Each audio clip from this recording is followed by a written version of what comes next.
Welcome, everyone, to the 2024 USA Gymnastics Women's Collegiate National Championship, where for the first time ever, it's being hosted at Hollinger Fieldhouse, home of the Westchester Rams.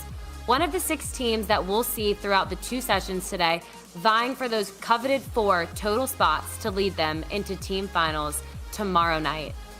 I'm Sydney SNEAD, and I'm so excited to be here tonight to see all these teams, especially with the number of program records that we've seen already this season.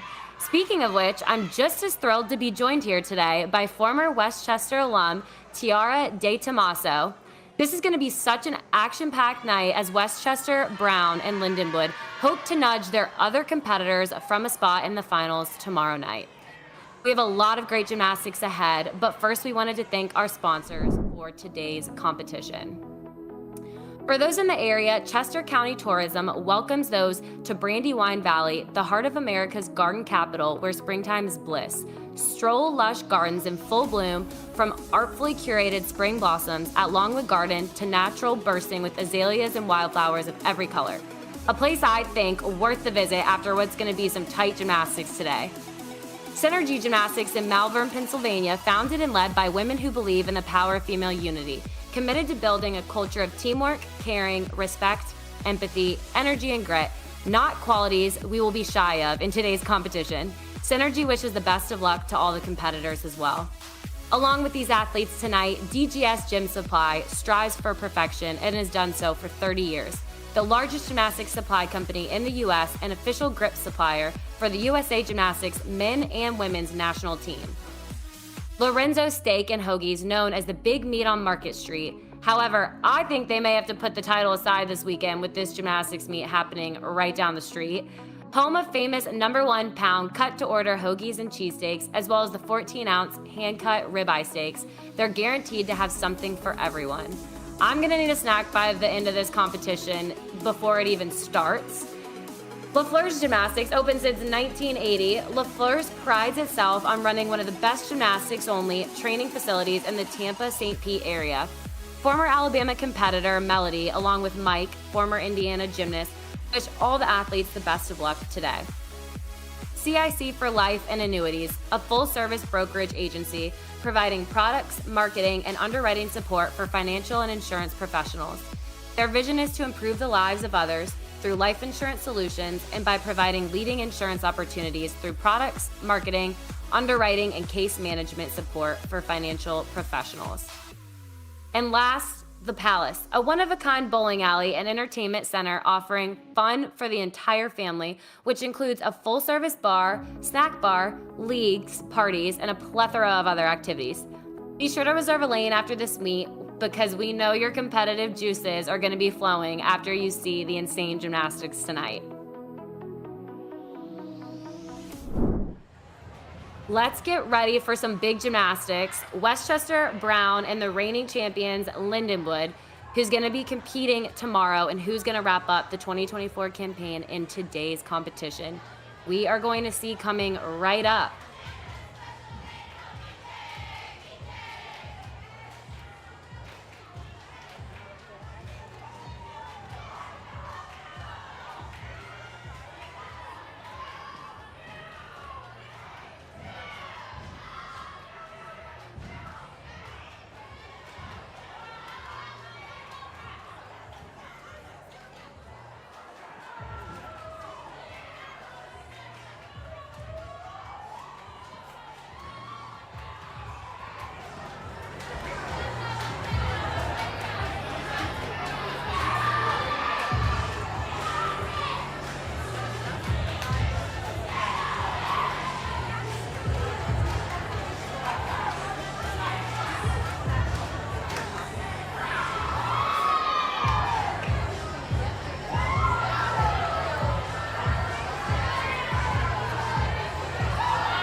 Session 2 of the USA Gymnastics Collegiate Women's National Championships.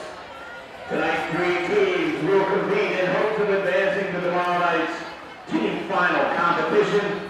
The top 2 scoring teams from tonight will join Texas Women's University and the U.S. Air Force Academy to advance from this afternoon's session. The team final will be tomorrow at 7 p.m. Also competing tonight is a squad of individual event qualifiers for multiple teams aiming to earn a top 5 event placement in order to advance to Sunday's individual event finals. Team competitors are also eligible to qualify for these top 5 spots. Both of tonight's sessions will serve as the individual all-around finals. Session 1 and 2 will feature all-around competitors from teams as well as individual qualifiers. The top scorers from both sessions will be announced, a winner recognized on Sunday following event finals. At the end of tonight's meet, we will announce the top 2 teams moving on to the finals. Now let's meet the gymnasts competing in this evening's event. First, Brown University.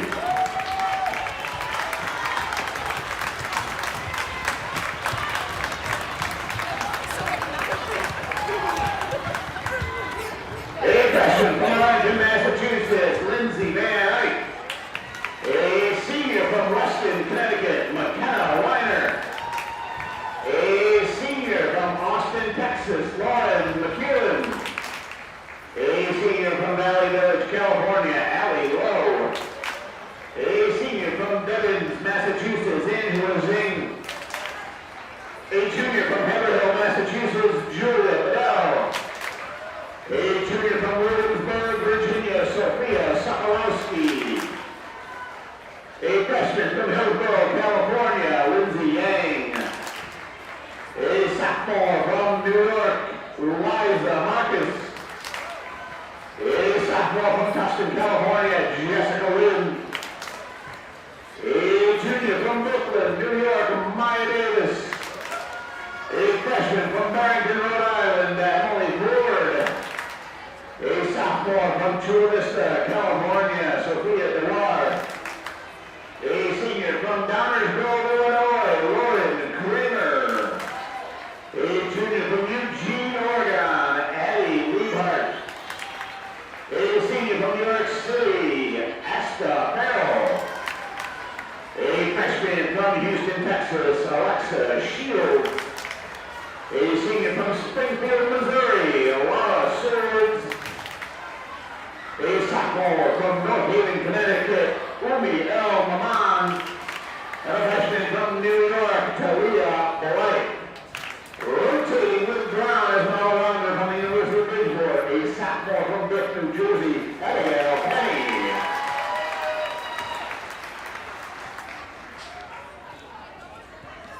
And now, Lindenwood University.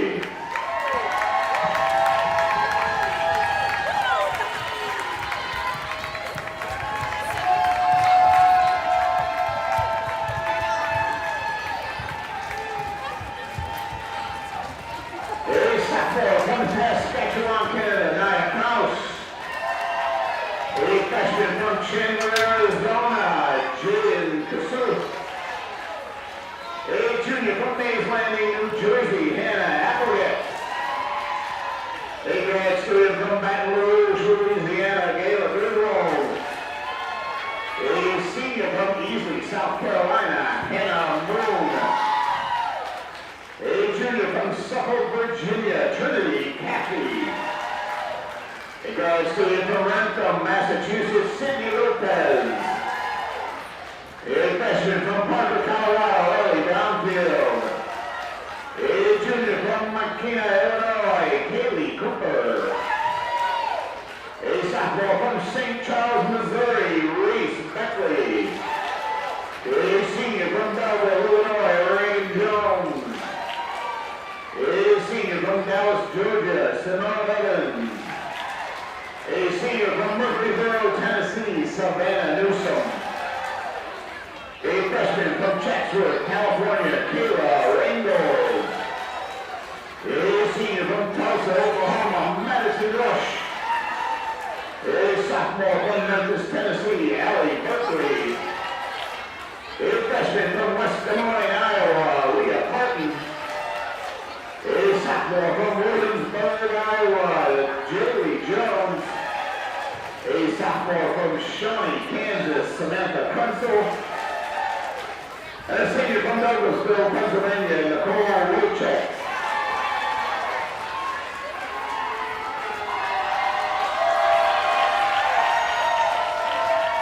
And now for Westchester University.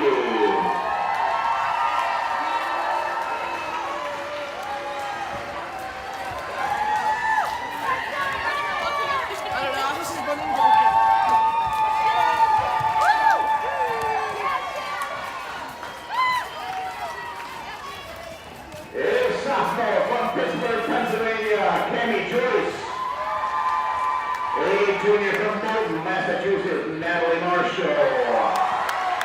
A freshman from Phillipsburg, Virginia, Hannah Shelton. A freshman from Copley, Pennsylvania, Leanna Schultz. A sophomore from Bethlehem, Pennsylvania, Anna Lacey. A senior from Baltimore, Maryland, Lily McFarland. A junior from Forest Hill, Maryland, Caitlin Allen. A senior from East Berlin, Pennsylvania, Lauren Wicker. A junior from Cincinnati, Ohio, Christina Rodriguez. A junior from Watertown, Massachusetts, Bridget Sullivan. A senior from Bridgeport, Pennsylvania, Maggie Stortz. A freshman from Boyertown, Pennsylvania, Corinne Gruber. A senior from Ashburn, Virginia, Caroline Castaden. A senior from Shannock, Rhode Island, Hyla Betts. A junior from Boone, Maryland, Jordan Coleman. A sophomore from Pittsburgh, Pennsylvania, Sarah Eskew. A sophomore from Glen Allen, Virginia, Malina Rodriguez. A junior from Kingston, New Hampshire, Shannon Carroll. A freshman from Bayshore, New York, Catherine Lyden. A senior from Lancaster, Pennsylvania, Madison Whitaker. A senior from Highland Mill, New York, Kylie Fred. A sophomore from Trumbull, Connecticut, McCarthy King. A freshman from Hershey, Pennsylvania, Lydia Stoner. And a sophomore from Fort Myers, Florida, Kara Vargo. Rotating as an all-rounder from Talladega, Alexa Chili. She is a freshman from Scotch Plains, New Jersey. And now Centenary College.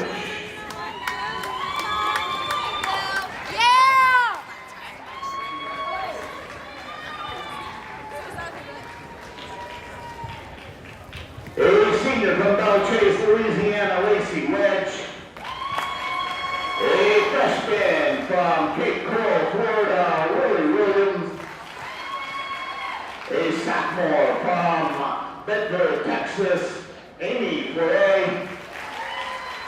A senior from San Antonio, Texas, Izzy Plaza. A sophomore from Trophy Club, Texas, Sophie Schmitz. And a senior from Moss Bluff, Louisiana, Riley Molina. And now Fisk University.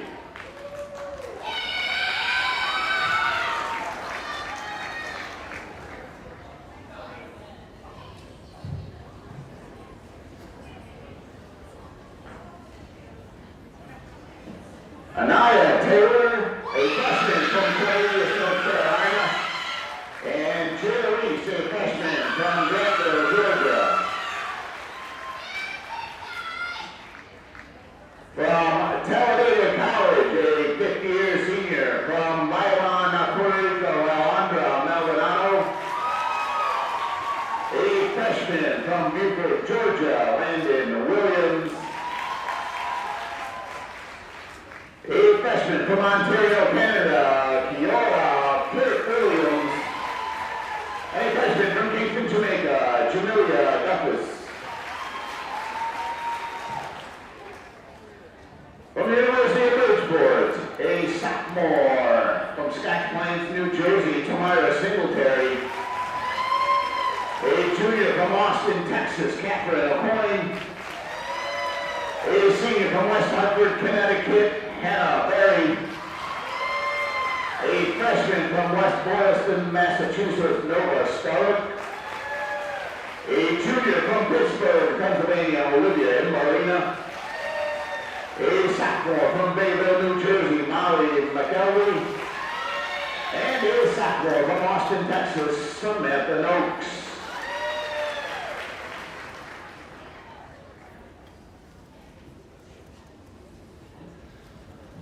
We would like to recognize our officials for tonight's meet. On the left, Brent Letzka, Jenna Carrico, Ellen Weinberg, and Kate Schiller. On the bar, Sean Ellis Williams, Lorraine Duffy, Adriana Beck, and Marcy Bliss.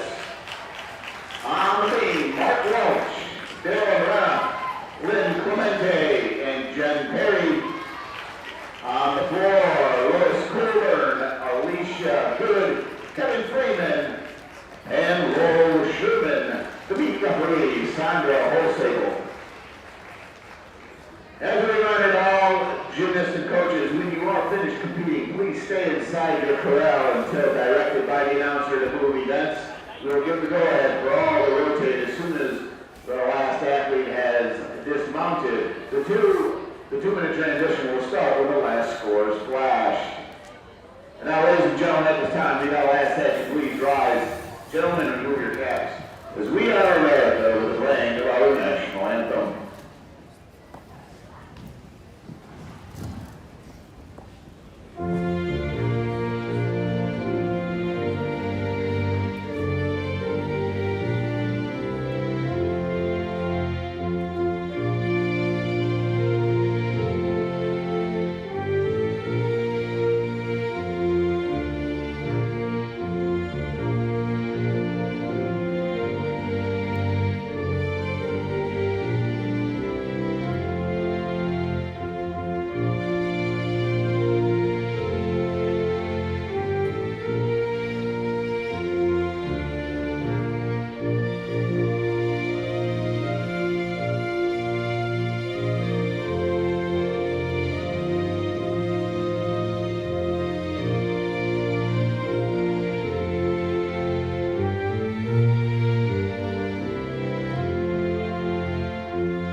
Welcome back to Hollinger Fieldhouse. I'm Sydney SNEAD alongside TIARA DETOMMASO, and we're going to take a look here at the competition order. We can see rotation 1, 2, 3, and 4. We have individuals starting today on vault. We have Westchester will be on bars. Balance beam, we have Brown starting on, and then floor, the reigning champions, Lindenwood. So, Tiara, just to get some of your input, what can we expect today from this competition? We're definitely going to see a lot of unique gymnastics. I feel like that's something that we see that's more common in schools in these, like in the USAG. You see a lot of skills that aren't necessarily competed at bigger schools in the NCAA. So that's something that you can really be excited for and looking out for today. Absolutely. And we're going to take a look here at the Virtius apparatus stream. It's so nice with all of the features that we're able to take a look at this competition with. You can personalize it however you want. You can go to vault, bars, beam, or floor to be able to follow along closely with your team or individuals. Otherwise, you can hang out in our quad box that we're gonna have streaming and showing as well.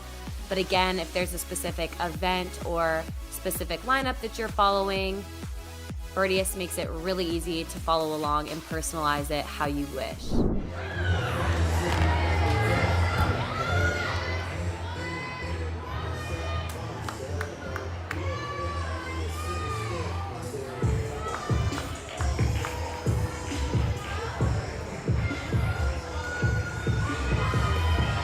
Starting off here tonight, as we mentioned earlier in this broadcast, the USAG individuals will be on vault. Again, something to point out is that these individuals have qualified based on their NQS scores that have been compiled throughout this entire season, but they do not count together as a team. So even though it says event total and it looks like a lineup, they are individually competing, so that will not be a team score that's compared to the other ones, but we are going to see some big gymnastics from them. I'm really looking forward to watching them on all of our events tonight. Starting on bars today is the home team, the Golden Rams. They are led by head coach Barbara Cordova and assistant coach Stephanie Stevens, both of whom are Golden Ram alumni and sort of veterans in their role on the team. During their tenure, they've definitely built up the team to where they are today, and due to their impressive efforts this year, Cordova was awarded 2024 WCGA Region 7 Coach of the Year, and Stevens was awarded 2024 GEC Assistant Coach of the Year. Although this year may not have been the most consistent for the Golden Rams, when they hit, they are able to put up huge scores. This season, they had their highest NQS in program history, just shy of a 194. They also broke multiple team records, individual records, and won multiple awards throughout the year. Something fun to note today is that none of these girls on this team have ever competed in Hollinger Fieldhouse. The gymnastics team has not used this venue on main campus since 2018, and I know they would absolutely love to be able to compete here more often, and I'm sure it would get the campus more involved as well.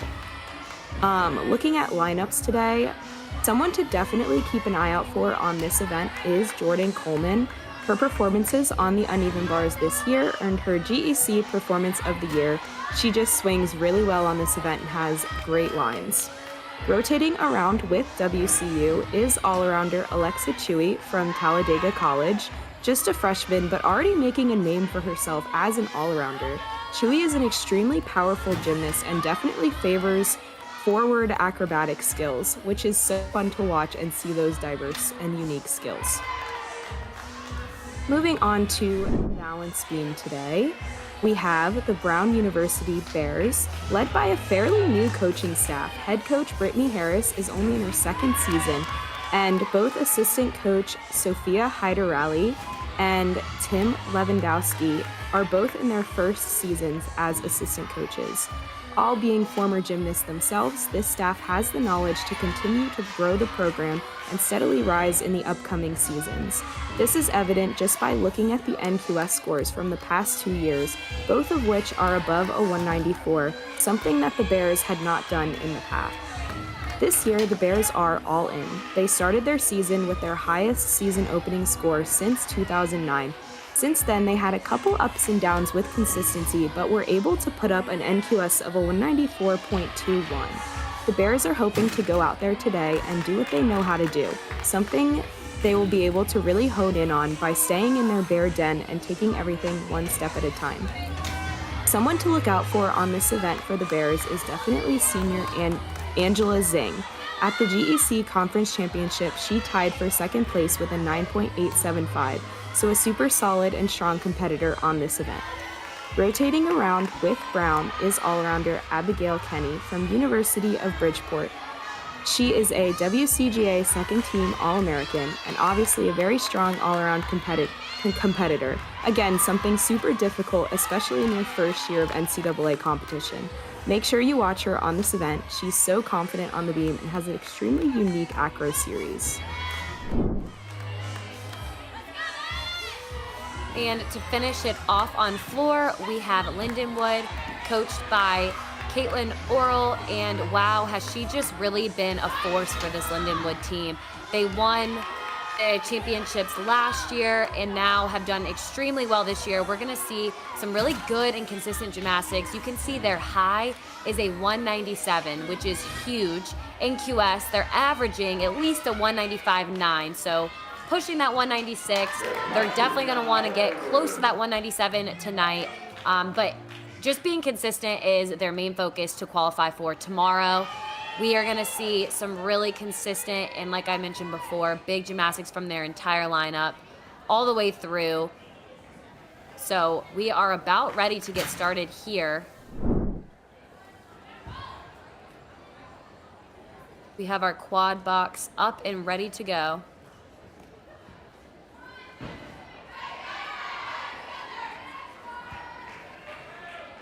Quad meets can always be fun because there's so much going on at once. We talked about this earlier, TIARA, that there's gymnastics. In a dual meet, you have to wait one at a time, but in a quad meet, I always feel like it's more exciting because so much is going on. What are your thoughts on postseason, quad meets, competing, at the same time as everyone else? Quad meets definitely make it really interesting. It's always super loud, especially with the floor music. Everyone is super into it and so excited that you never really get those periods of dead time when you're just waiting for the judges to finish judging an event so that you can watch the next gymnast. It's always going, always moving, always 110%. Just super fun to be in and super fun to watch as well. Absolutely. Starting off on vault. In the upper left corner, we have Amy Foray leading off the individuals. Over to uneven bars, the top right, Hyla Betts just mounted. Balance beam in the bottom left, we have Liza Marcus for Brown. And then floor exercise, bottom right, we have Simone Evans. And competition has officially gone underway.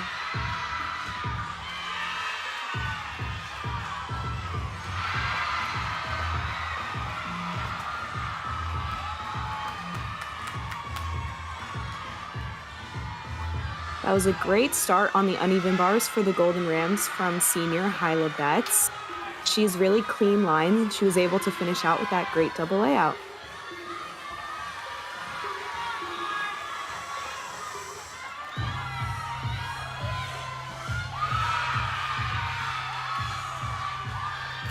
TIARA, walk me through your thoughts and how you would feel.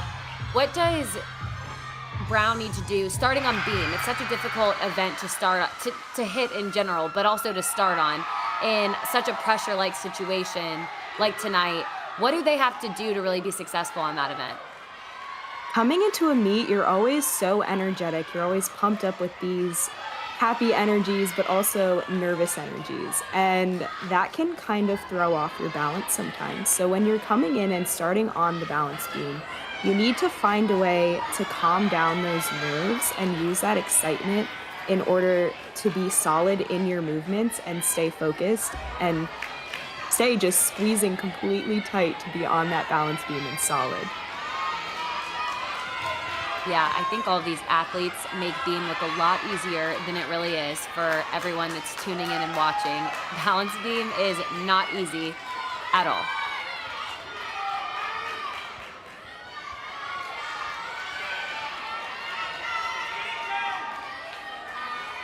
Up on beam now, we have McKenna Weiner in the second spot for them.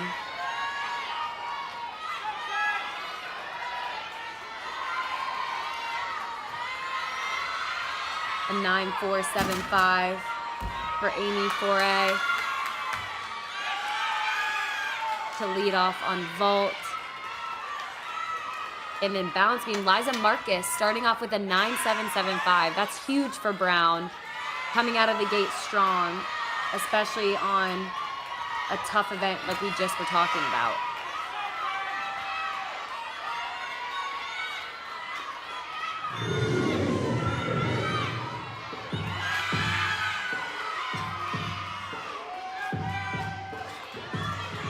For anyone unsure, there are 4 judges in postseason like this, so they drop the high score, drop the low score, and average the 2 scores in the middle to get the gymnast score that counts towards their team score. Yeah, that's a really good call out. Sometimes I feel like we tend to see not quite as high of scores because there is more judging. And speaking of, Hyla Betts got a 9.55 on that uneven bar routine, and Simone Evans starting off with a 9.825 for Lindenwood. You can see on bars right now we have Christina Rodriguez, and on floor, Reagan Jones.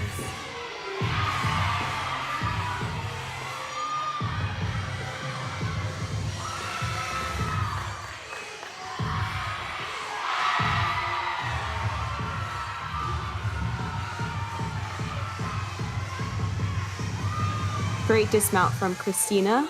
That was a full out. So 2 flips, 1 full twist. Very difficult dismount.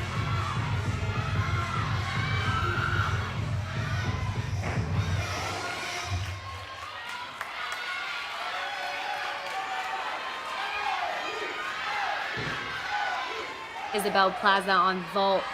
Her scores coming in at a 9.525.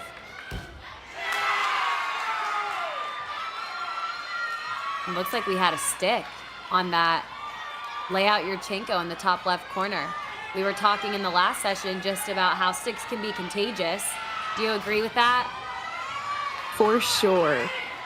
That is something that I don't think anybody can explain why sticks are contagious, but they just are. You see someone else stick, it kind of fuels that fire inside of you. It makes you want to do kind of just a little bit better than the person before you.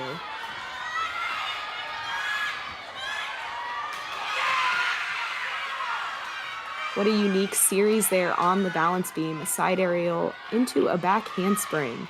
Super difficult. You really have to be straight on that side aerial in order to make that connection. Yeah, and so far, Brown has been making this rotation look easy. McKenna Weiner with a 9.7. Lauren Kramer up right now. And on the uneven bars, Westchester had a 9.6 from Christina Rodriguez.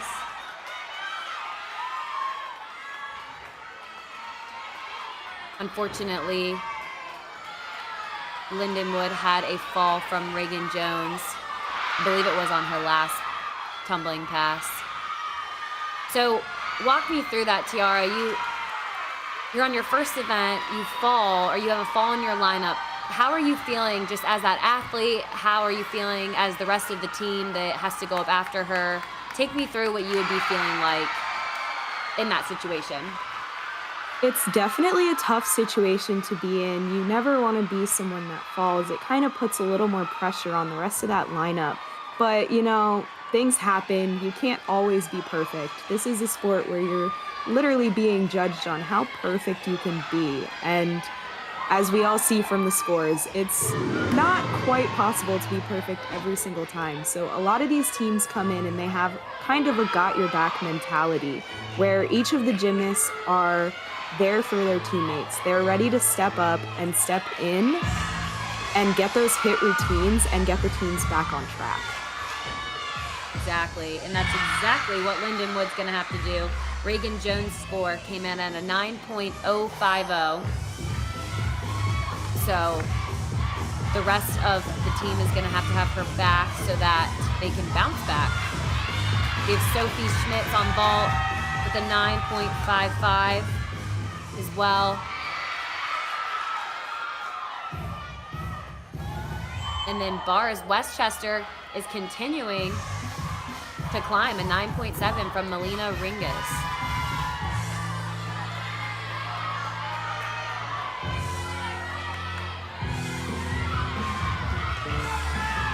Jessica Lynn on balance beam for Brown. At GECs, she tied for 4th place on this event, so she's a really strong competitor.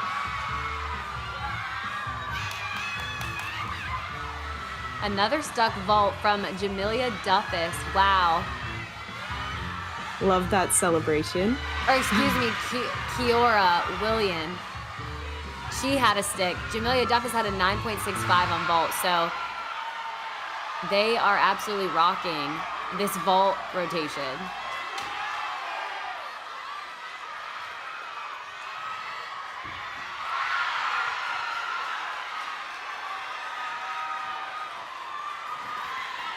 Lauren Wicker on bars.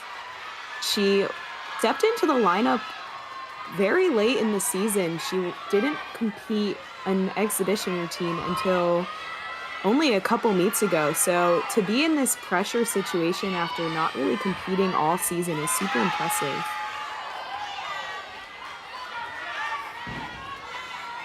We just saw, unfortunately, that fall from Jessica Lynn on balance beam. Not necessarily what she was looking for, but so far their lineup has been super rock solid. Lauren Kramer right before her with a 9.8. So a little bit more pressure on the next two in the lineup. Emily Ford and Angela Zing still have to go. Jessica was able to come back and get that stick on the dismount though. Something super important, just because you have a fall, it does not mean that you want to give anything else away, because you never know if something else is going to happen and your score is going to have to count. Absolutely. It comes down to the last tenth, as small as a tiny little foot movement or footstep could be between first and second, second and third, or even qualifying, right, for tomorrow. Lauren Wicker over on bars with a 9.525. Now getting ready to mount is Sarah Eskew. She opens up with a big combination, a blind full into a ganger.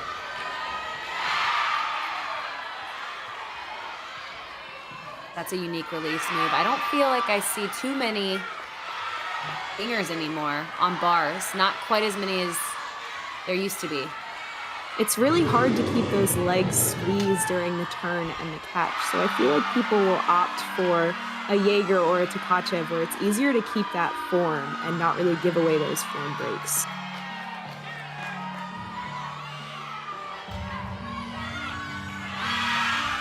We can see too, Sydney Lopez with the 9.8. So great job being able to reset the team and the rest of the lineup after that fall from Reagan Jones. Lindenwood is not counting themselves out. And that's exactly what the next two are going to have to do on beam.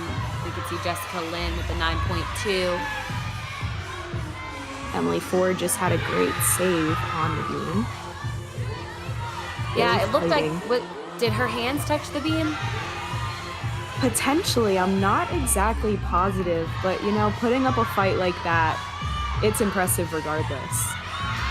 Yeah, one thing I was gonna ask you, just because I feel like a lot of viewers may not know, it can be confusing, is putting your hands down or falling, is there one that's better or worse than the other?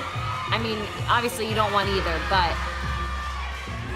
I mean, I feel like, although it is a major deduction, putting your hands on the beam is probably better than falling. I feel like it can more so keep you in that momentum of the routine, as opposed to being on the floor, feeling completely psyched out, and then having to get back up on the beam and finish. Absolutely. We just saw a Souk laid out full, which is a very difficult vault from Nova Staric. So really impressive to see. Souk is not an entry. You see a lot these days.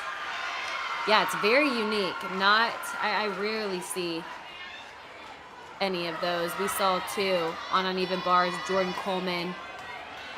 She is just an incredible athlete, someone that we're going to be keeping an eye on all night.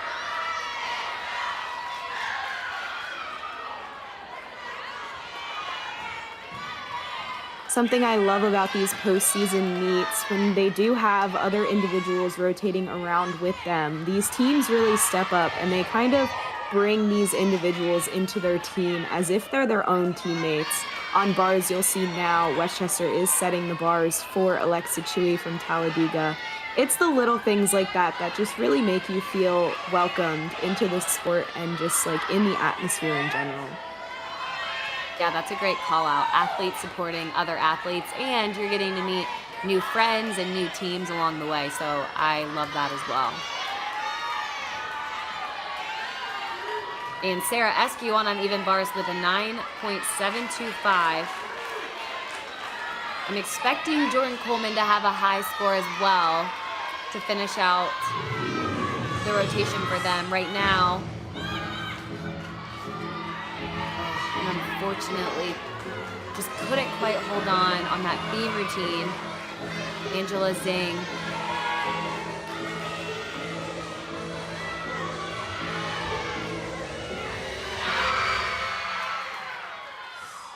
A huge double pike on floor from Lindenwood.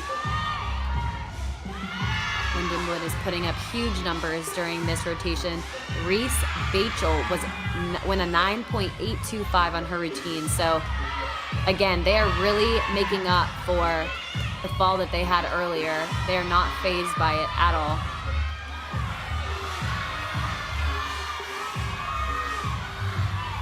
Getting ready to mount on bars is Alexa Chewy, competing for Talladega.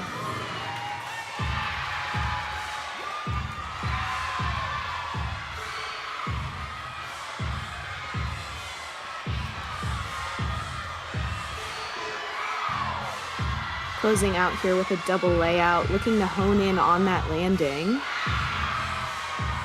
Chest a little bit down, but she fought for that landing, stayed on her feet. Yeah, that was a really pretty routine throughout. A slight deduction on that landing. Nova Staruk with that from Bridgeport with that Souk. Lay it out full, went 9.625.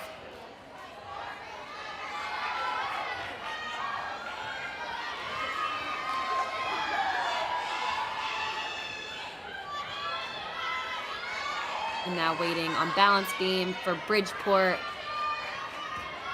Abigail Kinney, another one of our all-arounders.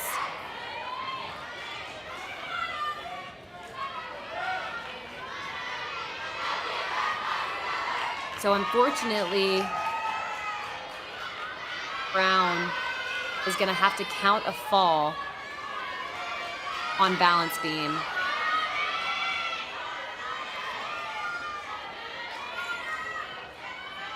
While we're waiting for Angela's score to come in. Alexa Chewy score coming in from that uneven bar routine, a 9.475.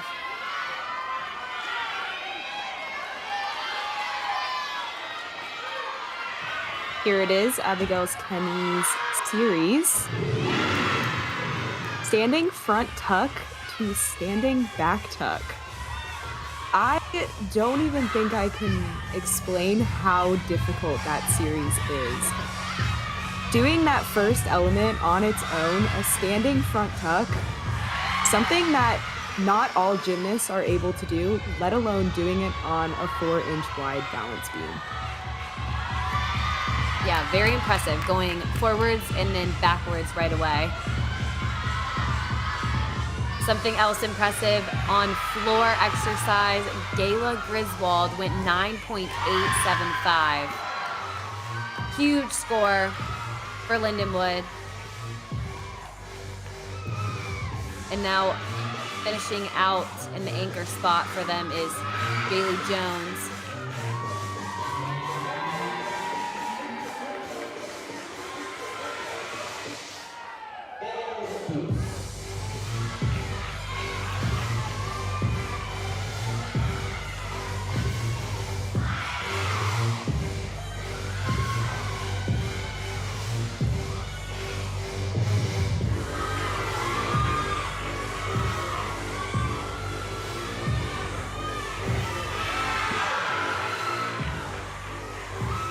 You can see her smile just light up as she nails that tumbling pass.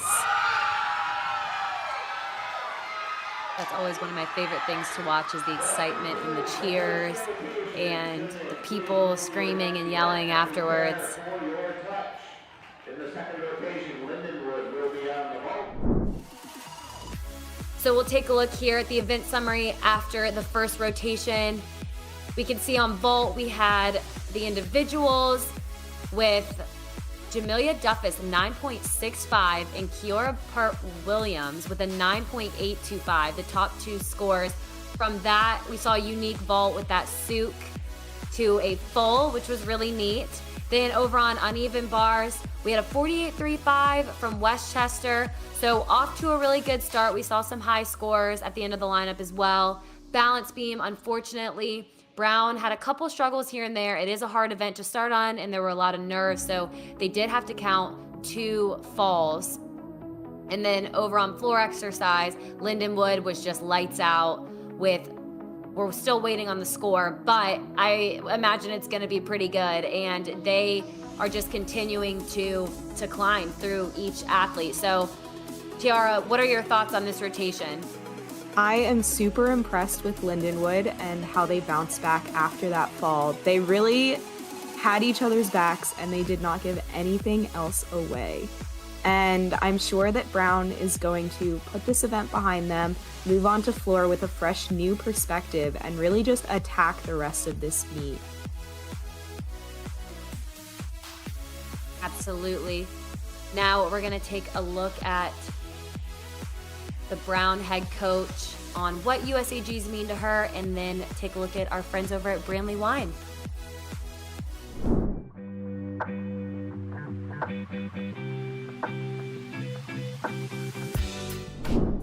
The USAG Championships is just an incredibly special experience. I know to me, it means the world to me, just being able to take a team to the postseason, to have a chance at becoming a national champion, to have a chance at, hopefully earning some All-America titles.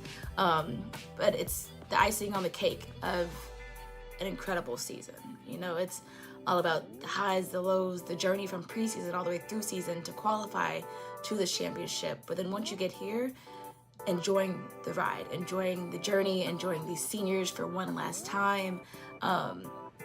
I know for this team it's really special because we not only get to compete as a team and celebrate one another, but what makes this championship feel extra special is how we celebrate everyone who is in this championship. It really feels like a family that loves and supports one another, even though we're competing against each other. And it's bigger than just gymnastics. It's, for the love of the sport, the love of each other, celebrating just how far you get to come and literally doing what you love. And I know just being able to have my team here and being able to compete in a national championship meet one last time with these seniors, with this 2024 team, it's an incredibly humbling, and I'm just grateful for this experience. And we just get to do what we love with the people that we love, and just sharing that love and excitement with other people within the USAG championship community is what this is about. So we're excited to just have fun, just enjoy the moment one routine at a time, and we're just grateful to each school that puts this amazing meet on from year to year, and we're just grateful to be in this position that we're in. So that's what this championship means to me and this team. You know that feeling? Carefree excitement, sun on your skin, fun on a whim. Getaways fall into place. Cares fall by the wayside. Time slows down in buzzing downtowns. Summer's in the air in Chester County's Brandywine Valley, nestled in the countryside of Philadelphia. Take it in with a getaway and receive untimed tickets to Longwood Gardens with your stay at brandywinevalley.com. Welcome back. We are so excited to be partnering with Virtius as the streaming platform. If you're new to the streaming service, let's take a quick look on how to best utilize the services provided to you. So you can see how you can look at apparatus streams from Virtius, and the only other stream, or nobody else in the NCAA is doing this, where you're able to individually select what apparatus, what event that you can take a look at. One of my favorite features is the individual lineups that I'm able to see, especially with broadcasting. There's so many things going on, but one thing that I always come back to is having it clear and upfront of the lineups, the individuals that we have competing, and just what their scores are. So we'll take a quick look at some next event lineups that we have. On vault, we have Lindenwood, a couple of big vaults in Yurchenko fulls that we're going to be seeing from this lineup. Over to uneven bars, we have the individuals as well from Talladega, Bridgeport, and Centenary. Then on balance beam, we have Westchester, who's really going to be looking to be consistent on this event and continue to build throughout their lineup as well. And then on floor, we have Brown. They're going to be looking to make a comeback from an unfortunate beam rotation. TIARA, what are you expecting to see in this rotation? I think we're going to see people really attacking their gymnastics. All of the teams kind of had some hiccups here and there in that first rotation, so they're really going to come into this one fighting. And we're going to see some big gymnastics because of it. I think the key word too is consistency across all of these teams and all of these events. Really, consistency is key because at this point, they're on autopilot with their gymnastics. They know how to do it, and they've trained for so long. And so just being able to do their normal is what I always like to think of, and just like you can relate to as a collegiate gymnast, that just going back to your normal is kind of what kept me calm. Yeah, trying not to overthink anything. Sometimes you can get in your own head when you do that. And that's when the mistakes and that negative chatter and just thoughts can really slip into your mind. So just staying positive, staying in the moment, knowing that you can do it is just absolutely key. Yeah, and one thing I really loved is that Lindenwood just started right out of the gate strong on floor, 49-2, and that's something that should be highlighted because that is a huge score, especially to start on. And in a competition like this, where there's more judging, the scores may be a little bit lower. Their high for the year on floor was a 49-3, so they came really close to that mark. But again, they're going to be looking to pick it up. They do have to end on beam, which we've talked about a couple times being a difficult event, especially to end on as well. So I'm excited to continue to follow them along. And then again, Brown has an opportunity to reset and really just hone in on what we were talking about, that normal gymnastics, what they've been training. Because again, the first event didn't go quite like they expected, but they do have a chance. Like we said, anything can happen. Every little tenth matters. So starting on vault for Lindenwood, we have Hannah Applegate, who looks like she's about to go at the end of the runway. On even bars, we have Jamelia Duffus from Talladega for the individuals. Balance beam, we have Natalie Marshall from Westchester. And floor exercise, we have Lauren Kramer getting ready to kick things off.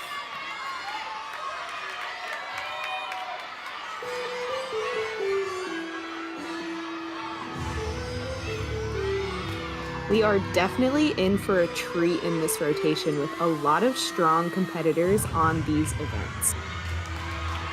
So let's keep an eye out for some fun gymnastics.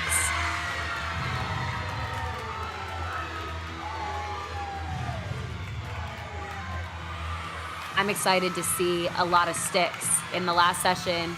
Specifically, the fourth rotation, we just saw stick after stick, stuck dismount, stuck everything.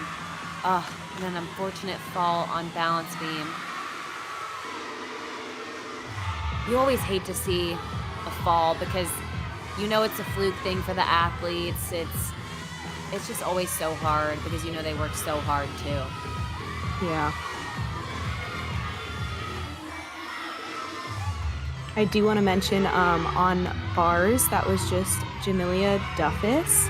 And if you did not see her bar routine at the end of this stream, go back and rewatch it because I think that was the biggest Jaeger I have ever seen in my life. So much height, she was just flying. Yeah, really pretty to watch and impressive.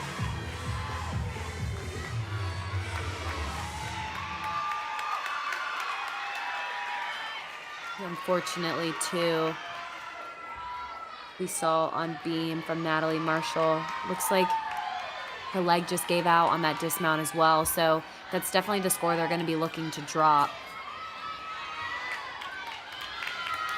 So Tiara, walk me through. I know we've talked about it a little bit, but if your first athlete goes up and falls on an event like balance beam, you can see her in the bottom left corner kind of giving her teammate a pep talk. What is she saying, or what do you think is going through her head? I think that a lot of these gymnasts don't necessarily watch the person that goes ahead of them. They might not know that these falls have been happening. They don't know exactly what happened before them. So I think that in her mind right now, she's going to go up to this next person. She's going to encourage them. She's going to tell them what they need to hear, ignoring what just happened to her, completely putting on almost a facade, something to really help the next teammate just do the best that they can do and get the team back on track. Yeah, that kind of reminds me of the saying, fake it till you make it, right? Yeah. I know I've had to use that before, but even if you're a little bit nervous, you have to fake it till you make it, and then you'll be fine, right? Yeah. It's something that these teams can kind of cover up also from each other with their loud cheering. Because if you cheer loud, the other teams are going to think you're doing well anyways, even if you just had a fall on every single girl in your lineup. Exactly. And speaking of, over on Lindenwood's floor, Hannah Applegate with the 9.75 to start off the lineup for them. And then on uneven bars, Jamelia Duffus with a 9.625. It looks like Jaylee Jones went 9.75 as well. So two 9.75s to start out Lindenwood on vault. And then on floor from Brown, Lauren Kramer with a 9.8. I don't know about you, Tiara, but if you're starting out with a 9.75, a 9.8, anything higher than that, if you're getting that in the top of your lineup, essentially the scores are supposed to build, right? That would kind of look like a perfect lineup. So if your first person is going and is capable of getting a score that high, you have to be feeling good in those last couple of spots. For sure. Those girls are just building off of each other's energy. I mean, there's definitely strategy that goes into when you're crafting these lineups. Not only who you think can wait and kind of get a little cold and then do a routine, but also who's going to start it off strong and kind of give that baseline score so that each girl can build upon it and get a higher score each time. On bars, Catherine Acoin with a 9.4. She did a really cool full twisting double layout, which you do not see often, and she did it beautifully. So that was really fun to watch. Right now on balance beam 2, we just had McCarthy Keene able to give a hit and get Westchester back on track. Which is really key for them. That's huge. They have to be feeling good about coming back from a fall, getting the rest of the lineup back on track, because that is difficult.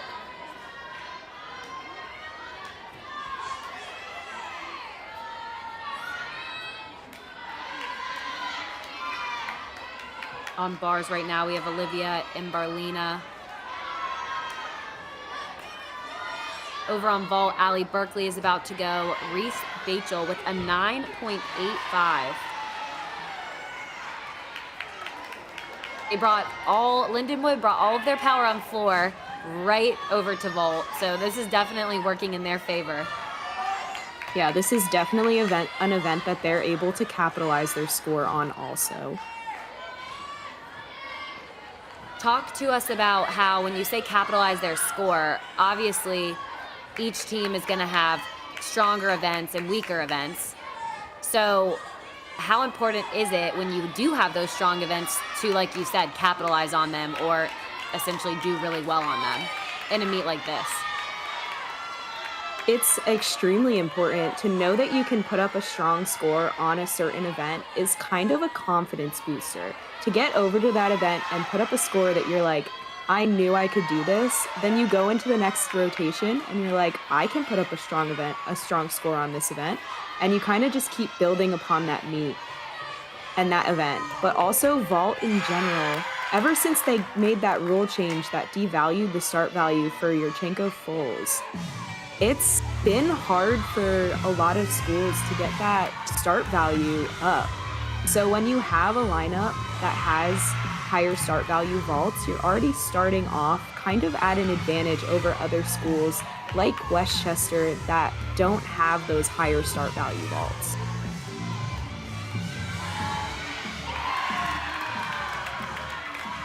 Yeah, exactly. And we see on balance beam, McCarthy Keene putting Westchester back on track with a 9.675. And then Liza Marcus on floor went 9.575. We have Angela Zing currently on floor right now.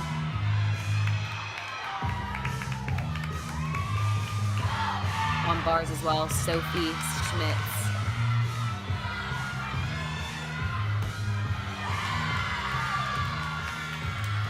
Lindenwood vault, Allie Berkeley went 9.65.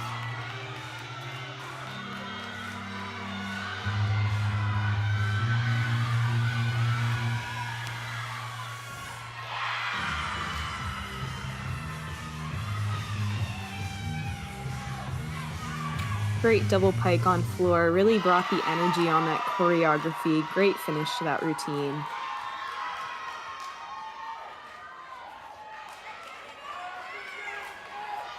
Something that's also unique about these postseason meets is you'll notice that teammates aren't right next to the floor or really close to the bars or the balance beam, and this is because they have what's called corrals. So the gymnasts are required to stay in these corrals and cheer from there. So it's not, the gymnasts aren't necessarily getting as much energy as they would with your teammates kind of screaming directly in your ears. When you were a gymnast and competing, did you like the corrals or not so much? I mean, I liked it, but I also didn't like it. It was nice having your teammates right next to you. Sometimes it might be a little easier to focus if they're slightly farther away. It kind of just depends on the person and their preferences. Yeah, that makes sense. On balance beam now we have Madison Whitaker. Sarah Eskew went 9.65. So again, Westchester getting back on track. Trinity Caffey with a 9.675 on vault. And a huge Yurchenko full from Gayla Griswold. Just so much power. She's such a power athlete and had huge amplitude off that table. Something that the judges really like to see on that event. Sophie Schmitz on uneven bars with a 9.5.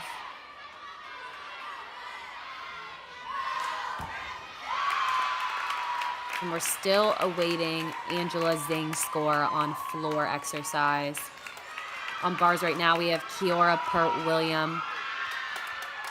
Yeah, she opened up with a huge ray and a very nice and floaty pack.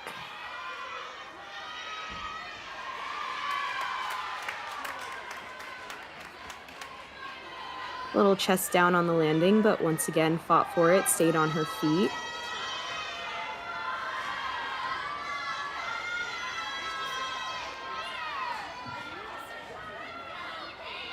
On floor, getting ready to go right now, we have Maya Davis competing after Angela Zing's 9.8. So again, Liza Marcus went in the second spot for Brown on floor with a 9.575. And right now they have two 9.8s beyond that. So they're going to want to drop that 9.575 if they can.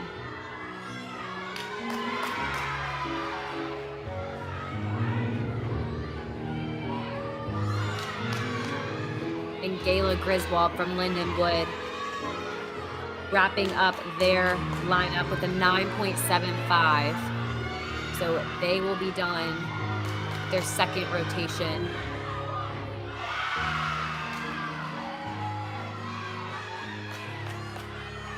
I personally love this floor routine.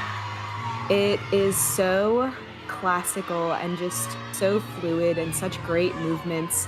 Something different than what you normally see from athletes in NCAA gymnastics with those super high energy, really fast music. This one kind of takes it back to the basics, and it's just so graceful and so amazing to watch. Yeah, I love the graceful floor routines as well.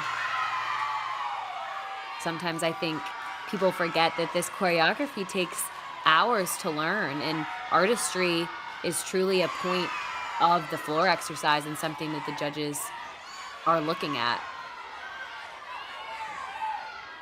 Wrapping up her routine on balance beam right now is Caroline Cascadin.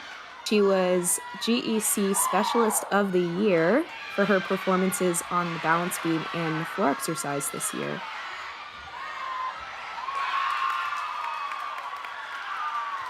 And she followed Madison Whitaker's 9.675. We could see Samantha Noakes from Bridgeport just finishing her bar routine. Kiora Pert-Williams went 9.6. And that will wrap it up for the individuals on bars. Awaiting to go on floor is Sophia Dewar.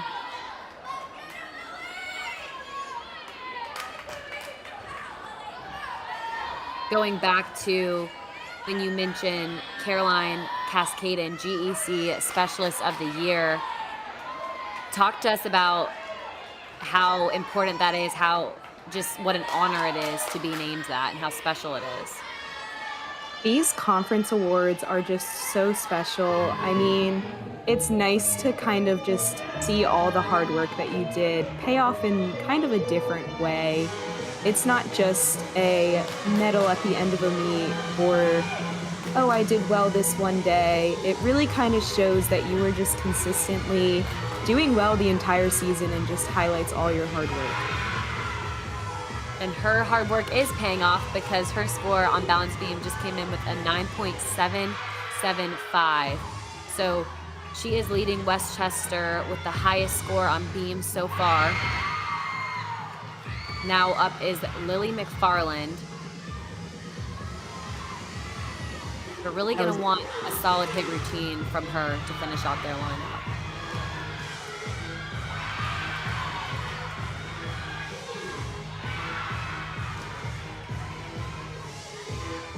On floor, Maya Davis with a 9.9.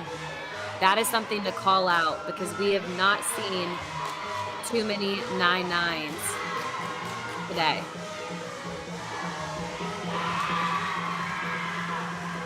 Lily McFarland hit that beam routine. Westchester is able to drop that fall from Natalie Marshall. That's going to be huge for them going into the rest of this competition.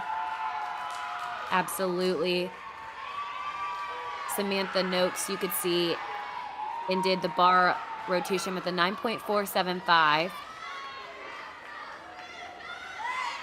And now we have Julia Bedell left on floor for Brown. And we were talking about her earlier before the broadcast because she actually qualified to NCAA regionals for floor. So she was able to compete last week in the Gainesville regionals and got a 9.65 on floor. So really looking forward to seeing this routine. She actually won the title on floor, or she won it last year, this title on floor last year with a score of a 9.8. So I think she'll be able to beat it just based off what I've seen from her and what she's capable of. But I don't want to jinx it. Yeah, she's super capable of putting up a huge score on this event. And speaking of big scores, Lily McFarland ends Westchester's lineup with a 9.8. So really good job at them for capitalizing on that opportunity after a fall in the number 1 spot. We have Alexis Chewy up from Talladega right now on balance beam.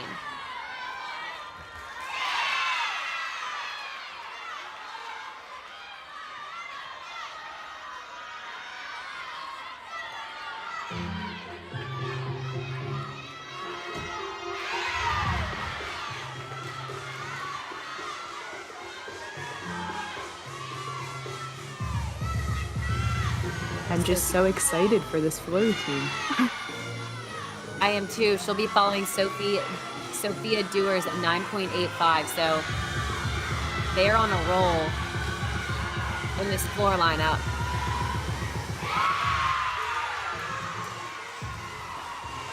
Pull in first tumbling pass.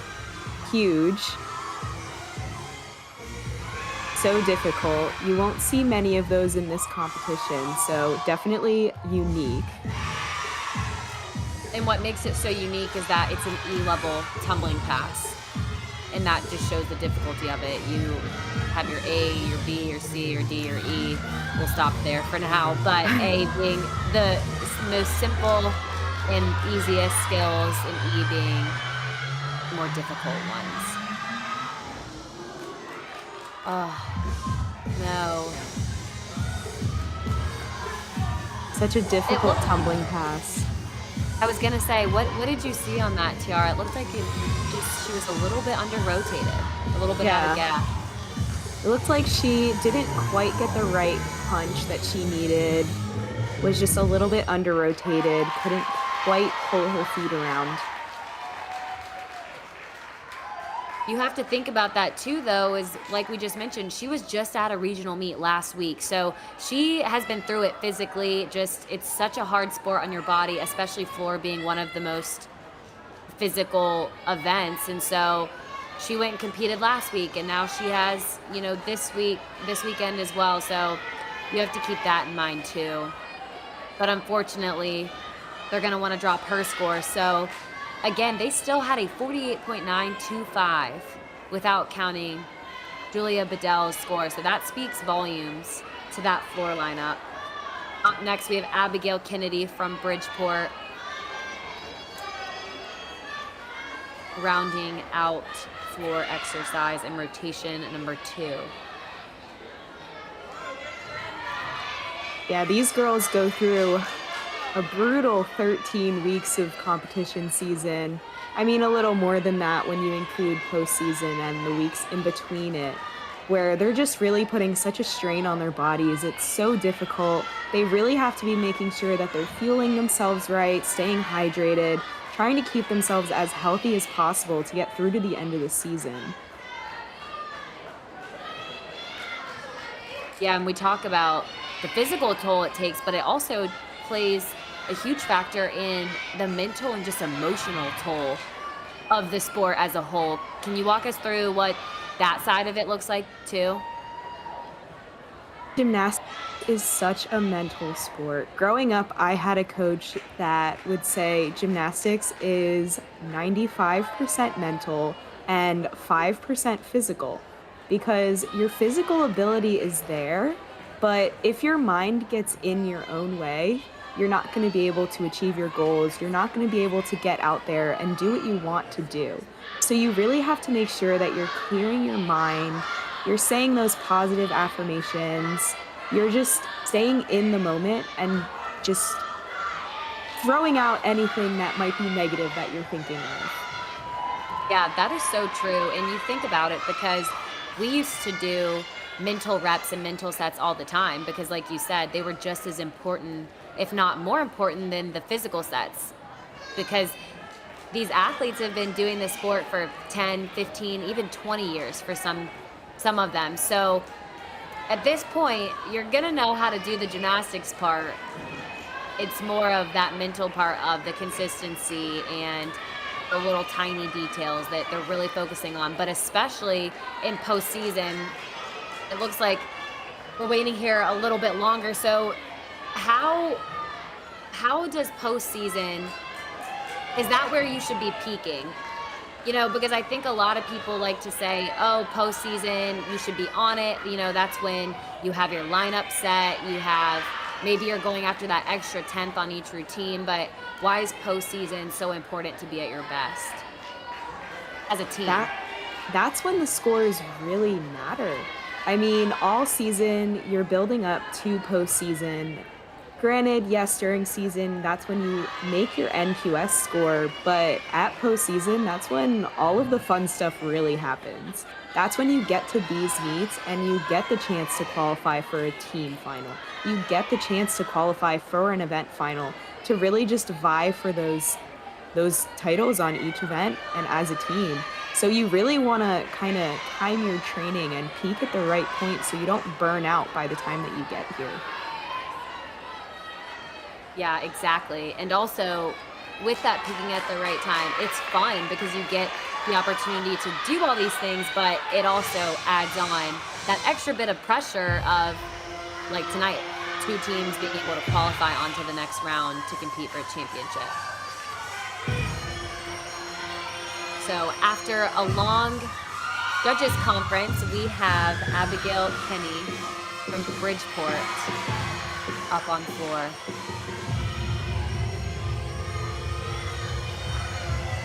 If you look off, L score with that 9.05. if you look off in the corner there, just past the floor tumbling corner, you can see her teammates cheering her on from that corral. That's always one of my favorite parts to watch, the teammates doing the dance.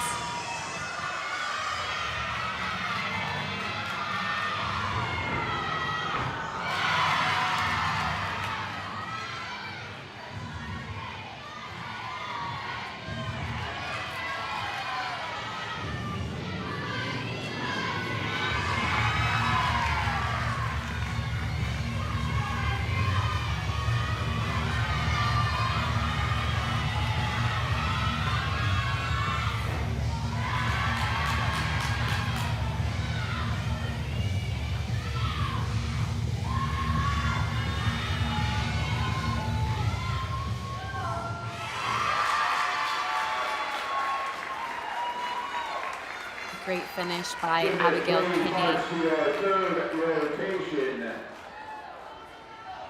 And she was the final athlete to compete for the second rotation.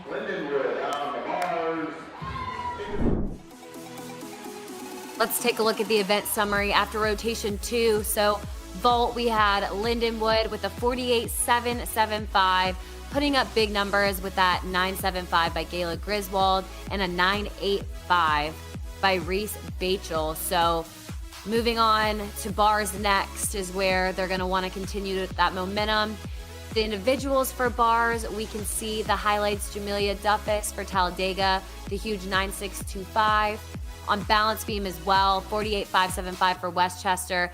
The first athlete, Natalie Marshall, fell, and then look how they bounced back and just absolutely crushed it. It's something to be proud of. And then on floor exercise Brown, we also saw some huge numbers from them, 48.925, counting that 9.575 from Liza Marcus. So you can see the totals at the bottom of the screen. It is going to be really close. We can see Westchester and Brown are really fighting it out here for that second spot into finals tomorrow night. Lindenwood's a little bit further ahead with that 97.975. So TIARA, any standout routines that you had or that you loved getting to see in this rotation? Definitely that 9.9 from Maya Davis. That is the highest score that we've seen so far tonight. It was an amazing routine. And also on balance beam, Lily McFarland, she really wrapped up that rotation with the pressure on her of knowing that they needed to put up a good score in order to drop that fall from Natalie Marshall. Absolutely. We're still awaiting Abigail Kenny's score. from Bridgeport on floor, but we're gonna take a look now at Westchester's Barbara Cordova, what USAGs mean to her, and then take a look at Synergy Gymnastics as well, so stay tuned.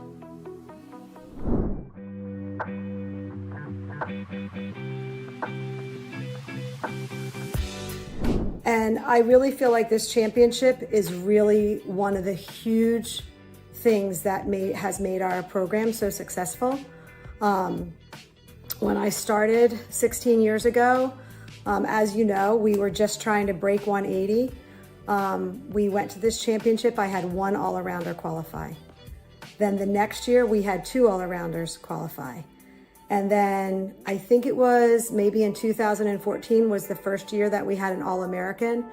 And then in 2017 was the first year we qualified as a team. And that year we had the all-around champion, Majesta Valentine.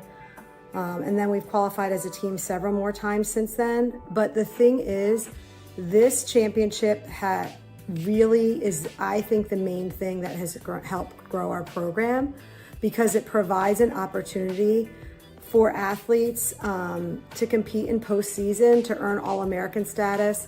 And so it's a huge recruiting tool because people want the opportunity to compete postseason, and this championship allows that. It's such a fun championship. We have such a good time. And, you know, it has the opportunity to make it onto a final, make it onto an individual event final or a team final. So this championship means a lot to me. I'm very passionate about it. Also, for many years, I've been on, you know, the championship committee in many different roles, and it's because I'm so passionate about collegiate gymnastics and those mid-level schools getting an opportunity.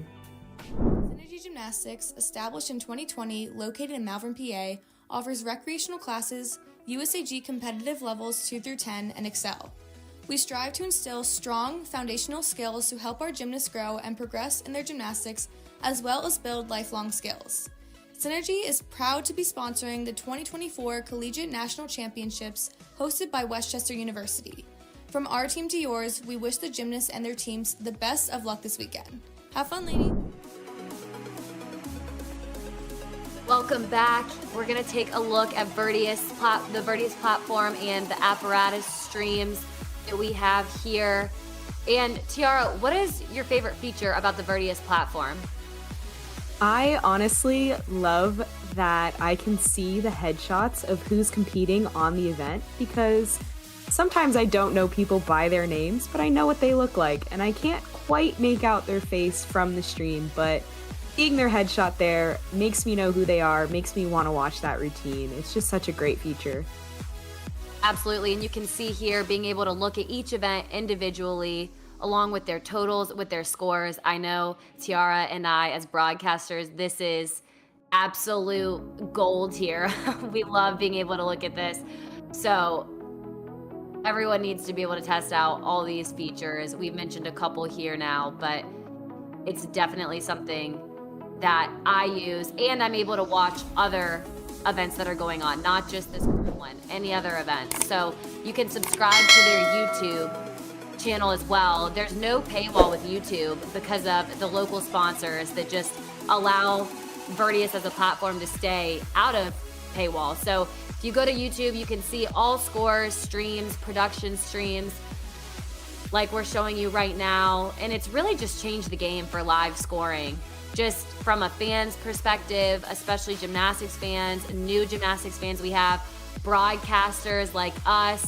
It's just such an innovative piece of streaming and technology that you're able to follow along with gymnastics and take a look at upcoming events, live events, recorded events, whatever it is that you need is on the Virtius platform. So be sure to go check it out and subscribe to them on YouTube. Taking a look at these next event lineups, we have vault. Brown is going to be on vault, so really wanting to translate and relay those huge floor scores over to the vault apparatus. On uneven bars, we have Lindenwood, who is looking to just continue to build and pull further and further away with their high scores on bars. balance beam, we have our USAG individuals on there as well. And then floor exercise, Westchester, which we're going to want to see some big gymnastics from them. Caroline Cascaden, who was the GEC Specialist of the Year, is going to be anchoring their floor lineup. So, Tiara, what needs to be done in this lineup for Brown to get that edge over Westchester? They're currently in third. What is it going to take for them to pull ahead? On an event like vault, you definitely want to focus on landings.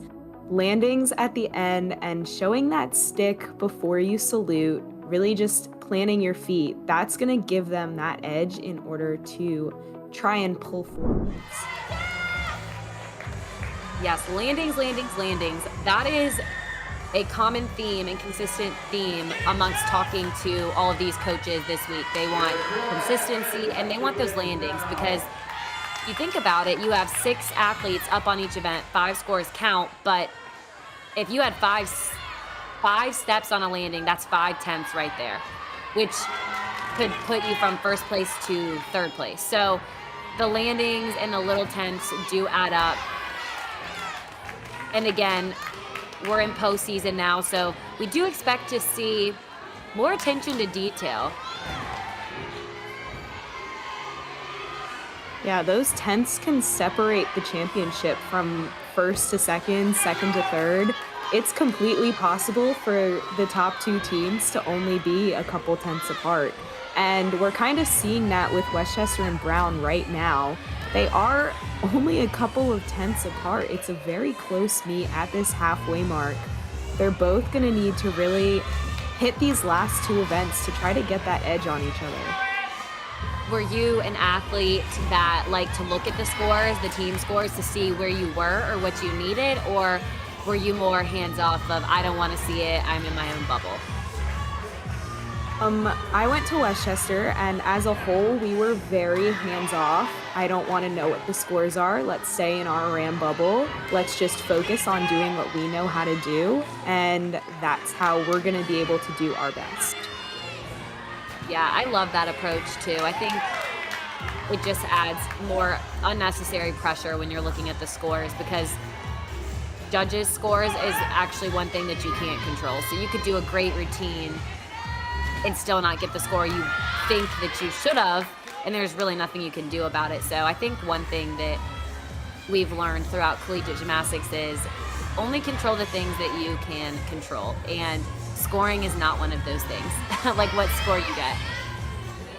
And another thing too to kind of talk through is that it's so interesting in gymnastics. One reason it makes it a unique sport is that you go through all of these different events that are unique in their own way. So you have floor and vault that are such power events and you're amped up and you have all this adrenaline going, right? But then you go to beam and bars, it's a little more calm. So I always say that when you're coming from, floor to vault to bars and then to beam, you're having to change not only your mindset, but your physical approach as well. So Tiara, walk us through what your thought process was or what that kind of is like to go from event to event in a competition mentally. You definitely want to try to kind of hit that reset button. Just forgetting what happened in the past, even if it was the best routine you've done, you need to focus on the now. So going from an event like vault where you're giving it all, putting in all of that power, and then going to bars where you're really just trying to sink into that rhythm, you need to reset in order to just get in that correct mindset, get your body in the right movements for what you're about to do. Yes, I love that you said be in the now, be in the present. I think that's so important, especially just for lineups and to have a successful rotation. You definitely need to be focused on the present. So that's a really good call out.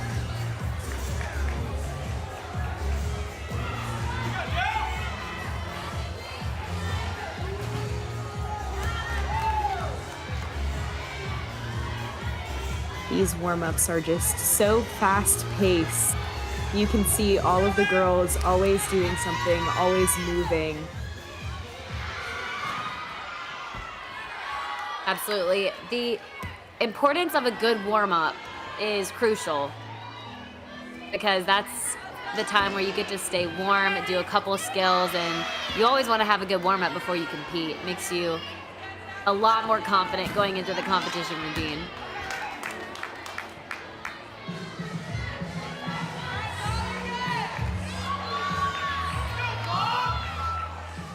So starting on vault for Brown, we're going to have Emily Ford up first. And then on uneven bars, Lindenwood, Jaylee Jones. On balance beam, we're going to have Molly McElvey as an individual from Bridgeport. And then floor, we're going to have Corinne Gruber for Westchester. I know in the first session, too, we talked about just the importance of that first person in the lineup because they're setting the tone for the rest of the rotation. So it's so crucial that your first person is energized, focused, but beyond all that too, just consistent. I think in my competition years, whoever went first, it's like, okay, you trust them, you know that they're gonna hit and just start off the rest of the lineup on a good tone.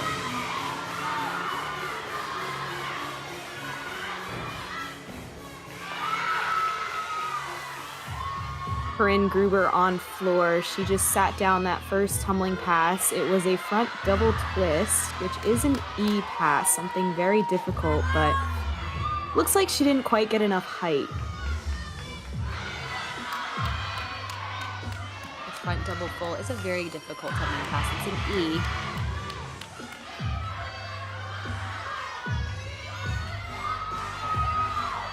So I'm sure Westchester is going to hope to see what they saw on balance beam, where after the fall in the first spot, they were able to come back and hit the next 5 routines.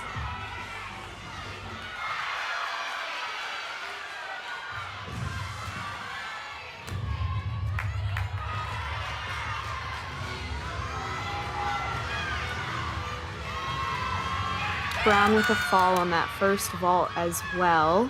Sat down a Yurchenko tuck full. Now on uneven bars, we have Reese Beachel.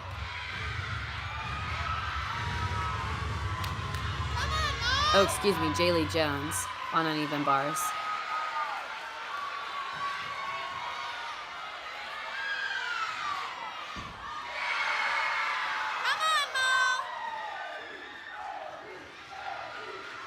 That was a great double layout on bars. She really emphasized that finish.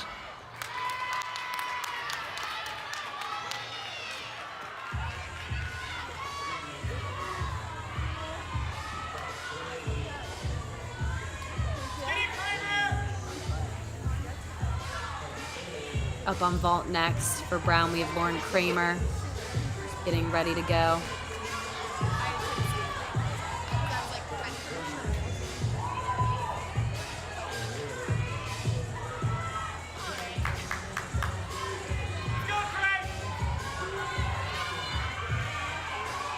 You can see the 2 white lines on the vault landing. That's for directional purposes. The judges are able to see if you step out of those white lines that obviously you're crooked and they'll take more of a deduction, which has been newer over the last couple years. A lot of fans think it's similar to the floor lines, where if you step outside of them, you get an automatic deduction, but it's actually not. It's just a helpful tool for the judges. Really good call out. You can see that 8-9, 7-5 on vault from Emily Ford. Lauren Kramer looking to get things back on track. Then Jaylee Jones with a 9.725 on her bar routine. We have Reese Beachel up right now.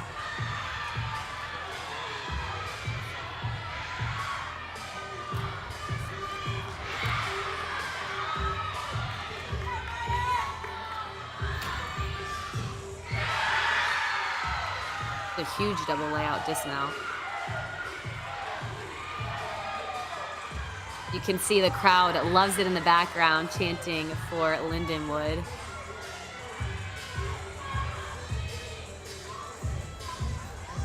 So we have Lindenwood, who they're the reigning champs. They won last year. How do you think that affects them going into this year? It's almost like they have a little bit more pressure maybe to try and go back to back, right?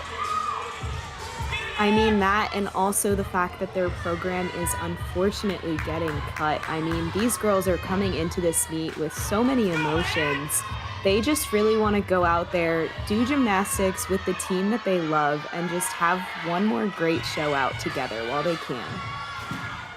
Absolutely. I think that speaks to the emotional aspect of gymnastics as well. And it's just so unfortunate because they've done so well as a program, truly. Over on vault, we have Angela Zing. It just went. Reese Beachel with a 9.7 on bars. Kaylee Cooper getting ready to go next. And on balance beam, Anaya Taylor. Molly McKelvey with a 9.525. Lily McFarland on floor. She opened up with a front tuck through to a double back. She hit it very well, already getting back on track.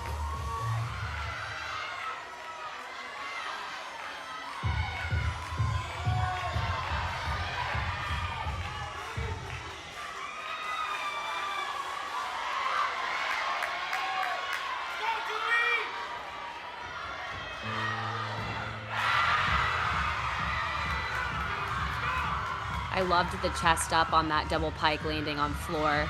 It was like she dropped into it, which is exactly what the judges are wanting to see.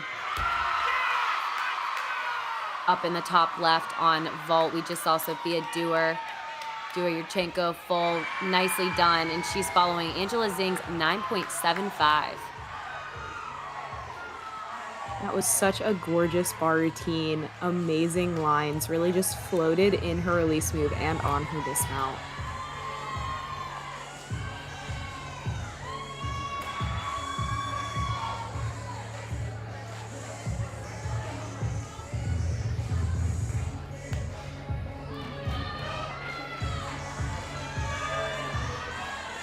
Still waiting on a couple of scores on beam and floor.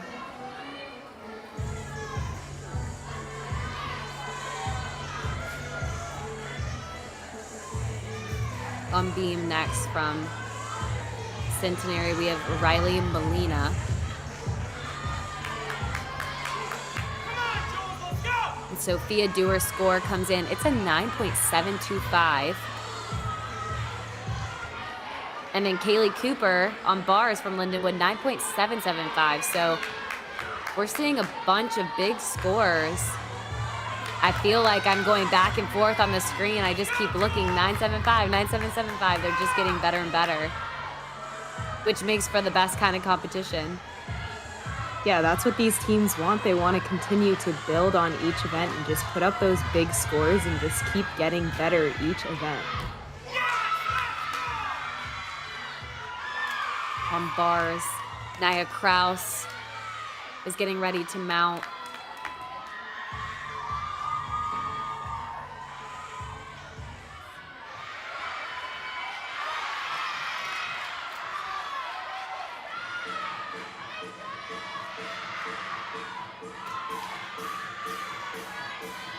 Sarah Eskew on floor. And that was a textbook stick on that bar dismount. She is pumped. That was an interesting celebration. I can't say I've seen that one before. Yeah, that was new. That was like a drop on the mat. But I mean, I guess it's cushioned, right? It is soft. It's soft until you fall on your face or you miss a release move. Then it's not so soft anymore. And that is from experience, unfortunately. Then it suddenly feels like there's only concrete.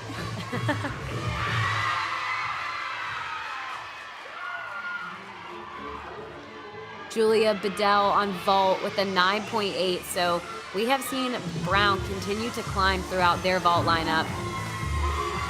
in their anchor position, Jessica Lynn getting ready to go.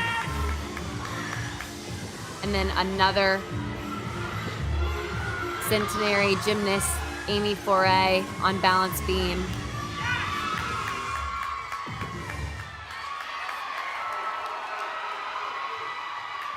Westchester with another hit floor routine.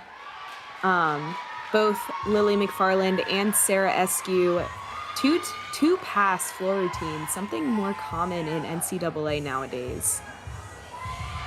Something that's a lot more common, I would say, are the two-pass floor routines, and I'd love to hear your take on the two-pass floor routine versus the three-pass and your thoughts surrounding that, because I feel like that's a really hot topic right now in gymnastics. It's definitely interesting. I think if you're able to build up your bonus enough to start from a 10-0 and put up a strong routine with two passes, why not? Because one less pass is gonna take a little bit less of a toll on your body. And I feel like it was definitely something that became more prominent when they had a rule change that increased the value of a double back in your last tumbling pass. So even if that double back was in your second pass, if your second pass was your last tumbling pass, you got an extra 10th of bonus for performing it. So it was kind of an incentive for these gymnasts to make that switch from 3 passes to 2 passes.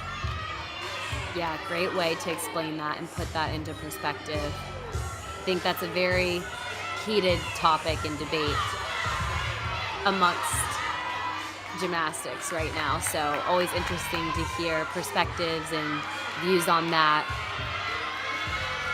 We had a 9.55 come in for Jessica Lynn for Brown, and then just finishing on ball, Abigail Kinney from Bridgeport. She really had a good save on that because that was a deep squat and she could have easily sat that down, but that just goes to show how strong gymnasts are and how strong she was on that event. On uneven bars, we had Nia Kraus with a 9.825 and just saw a beautifully done routine. I loved the huge double out, the amplitude that Hannah Moon got from Lindenwood. Her score just came in with a 9.725. And then on balance beam, we have Amy Foray, as well as Christina Rodriguez right now on floor exercise, following Sarah Eskew's 9.725.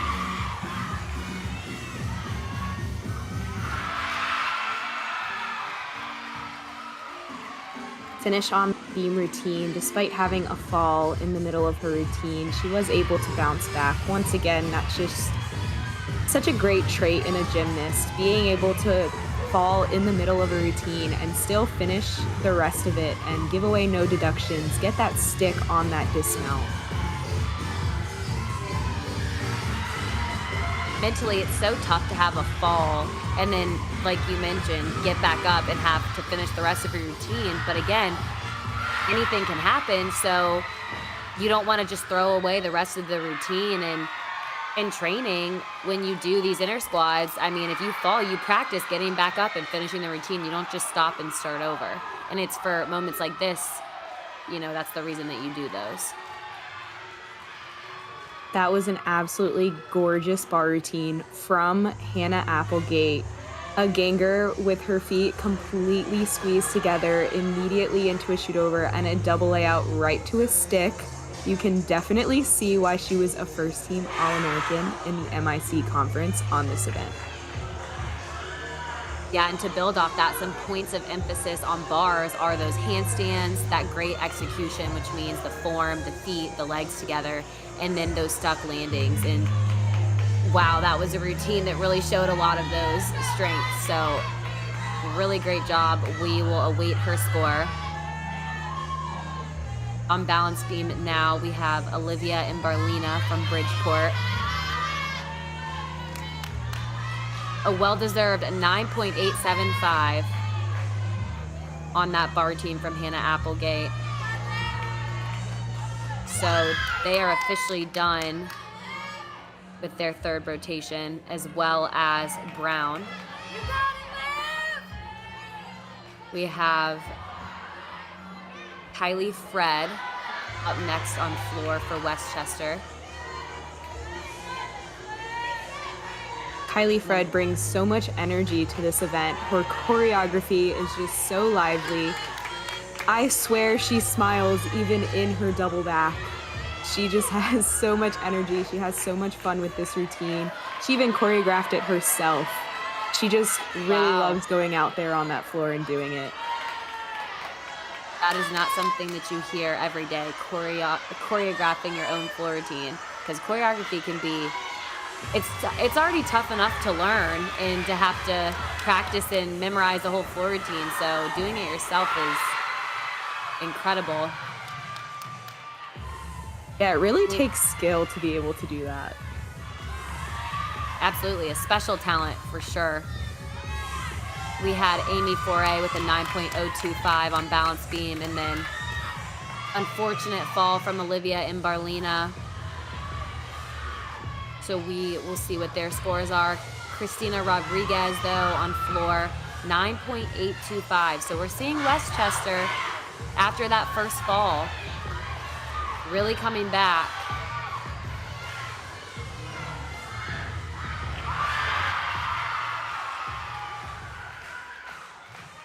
Kylie Fred on that second tumbling pass, front full to front pike. She does a great job of getting that second skill to go higher than the first one. That's something that those judges are really looking for in those combination passes that are sometimes really difficult to do.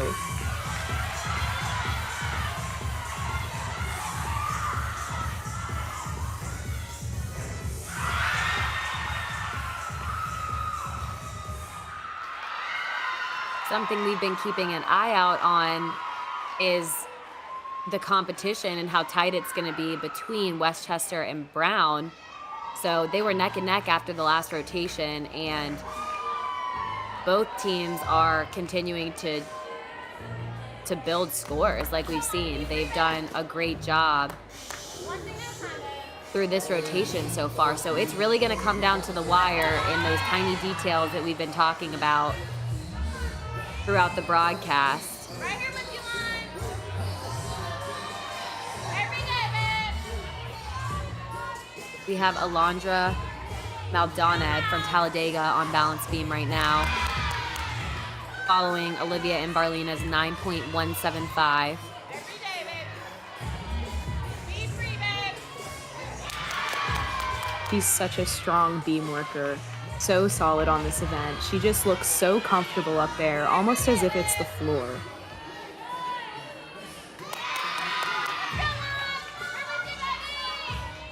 I love the confidence she's portraying just through her dance and her skills. Every day, babe. Bring this home.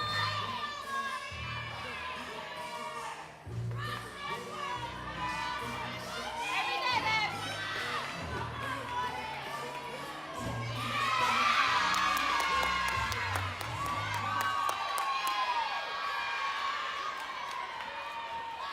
Nicely done at beam routine by Alondra. Now we're waiting for our final Westchester competitor. Following Kylie Fred's 9.7, we have Caroline Cascaden, who again we're seeing big things from tonight. We've said it a couple times on the broadcast that she was the GEC Specialist of the Year. And we can see why right there on that first tumbling pass. Yeah, that round off double pike, she doesn't do that back handspring that you typically see in between the round off and the double back.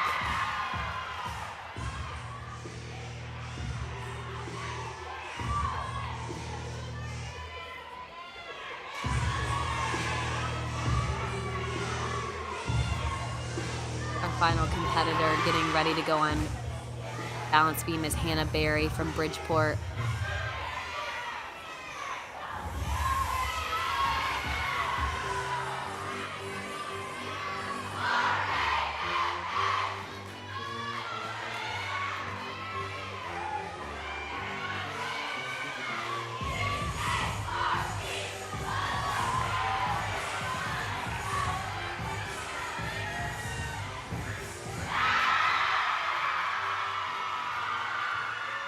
She literally stuck that last pass, didn't even have to take a step.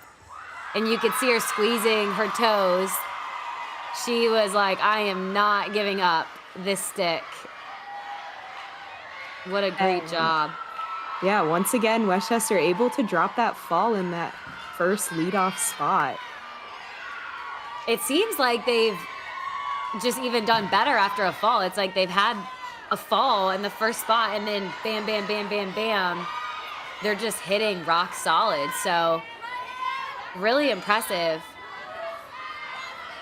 on their part. It's going to be close once we get Caroline Cascaden's score to see where they're at in comparison to Brown's 145.2.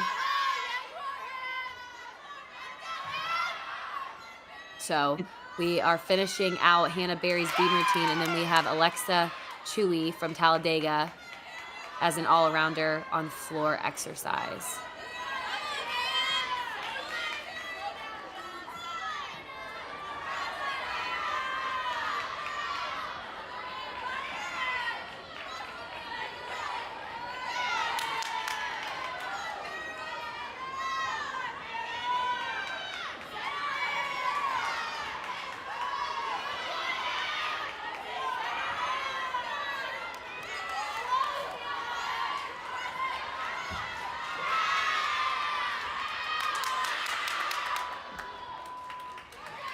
Oh, I thought she had it.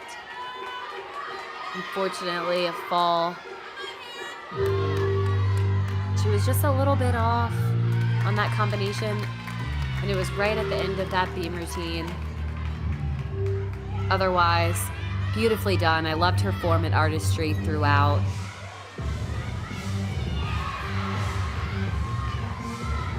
Caroline Cascaden score, a 9.85. Wow. They were really lights out on this event. And we can see that they have now pulled ahead of Brown, which we'll get into after Alexa Chewy finishes her floor routine.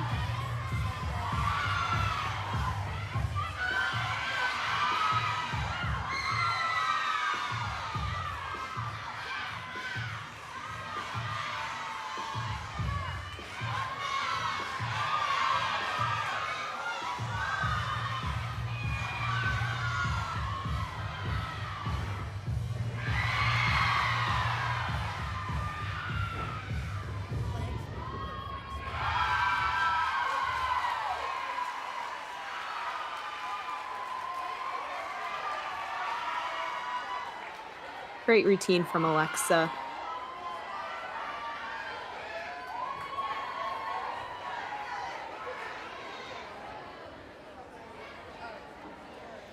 Gymnasts, please march to your final rotation. In the fourth and final rotation. Looking at our event summary after 3 rotations, we have Brown with just a phenomenal performance on vault, leading the way. Julia Bedell with a 9.8. Over on uneven bars, Lindenwood, we expect nothing less. That 48.925 with the highest score from Hannah Applegate with a 9.875. Beautifully done bar routine. Then on balance beam from our individuals, we had some really nice routines. Alondra Maldonado from Talladega with a 9.8. Loved getting to see her and just the artistry that she brings and the confidence she had throughout was a joy to watch. And then on floor exercise, Westchester started with the fall again in the first spot and then went lights out and have been rock solid since with a 48.875. So take a look at that bottom score. We have Westchester with a 145.8. They've now pulled ahead of Brown's 145.2. And then leading the way still Lindenwood with the 146.9. So it is still, we have 1 rotation left. Anything can happen. But again, Westchester really is starting to pave the way and get away from Brown. So it'll be up to this last rotation for this tight competition. But we are going to take a look at the Lindenwood coaches interview and then see a commercial from our sponsors.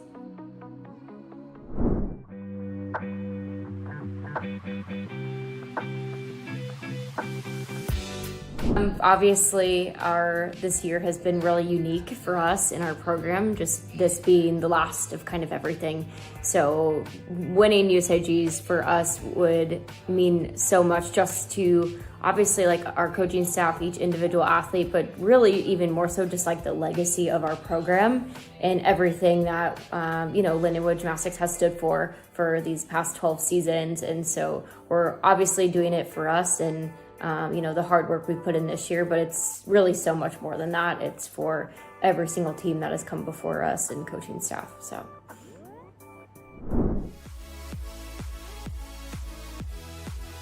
Taking a look here at our apparatus streams again, coming to you from the Virtius platform. We've talked here a little bit about some of our favorite features with Virtius and how you're able to see everything from streaming per event, vault, bars, beam, and floor. You can see right there, you're able to choose that. You're also able in the bottom right to choose the lineups and see who's up, as well as their total scores and the individuals' names and pictures. That was TIARA's favorite feature as well. So really cool streaming that you can be on too, just like us here broadcasting for you. We're using it, everyone's using it, so you should join us as well. Let's take a look at some next event lineups. We have Westchester ending on vault. We're gonna see some big gymnastics from Jordan Coleman. And then uneven bars, we have Brown really looking to try and bridge that gap to kind of get ahead of Westchester. It's gonna be a big event for them. Balance beam, we have Lindenwood, who has been on fire all night, so really wanting to top their season high during this rotation. And then to end on floor, we have our individuals from Bridgeport, Centenary, Fisk, and Talladega.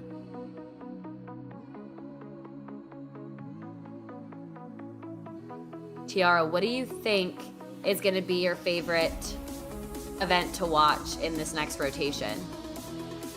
I think watching Lindenwood on balance beam is just going to be so much fun. They've built up such a great meet so far. They just have this one last rotation for the day, and I'm sure they're really going to put their all into it and just give us some great gymnastics. Absolutely. Ending on balance beam is not an easy task, but again, they are the reigning champs, so I'm really excited to see them kind of take the reins and knock out lights out and pull through for tomorrow's championship meet.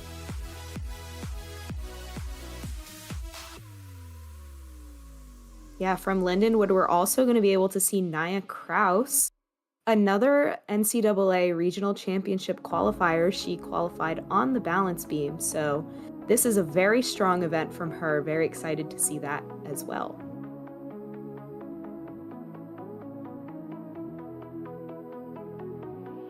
Absolutely. I think it's going to be really exciting too at the end of this to see the all-arounders from the first session into this session and see who comes out on top, because that is a competition that we will know who wins by tonight.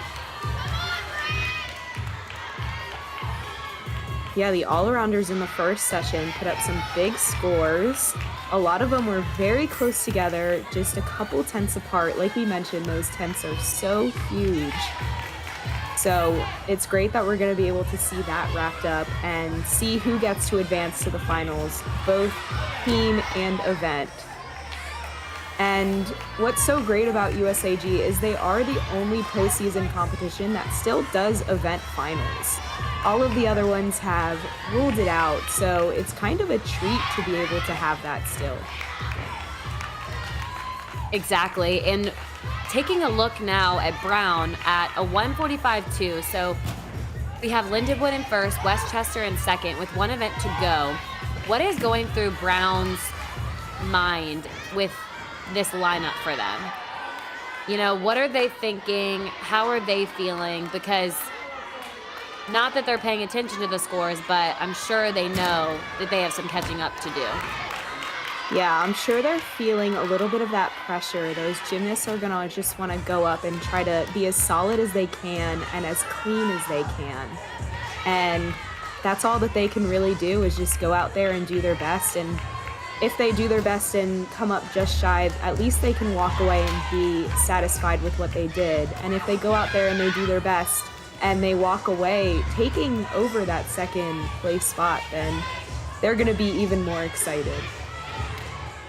A common theme we've talked about throughout the broadcast is sticking to their normal. So I do think it's important for them not to try too hard or do more than their normal, trying to play catch up, because I think that's natural for that to kind of go through an athlete's mind of, oh, I need to do so much, or I need to do more of this. But in reality, if you stick to your normal, then that's all that you can do. It's the best that you can do. So something to keep in mind for them during this last rotation.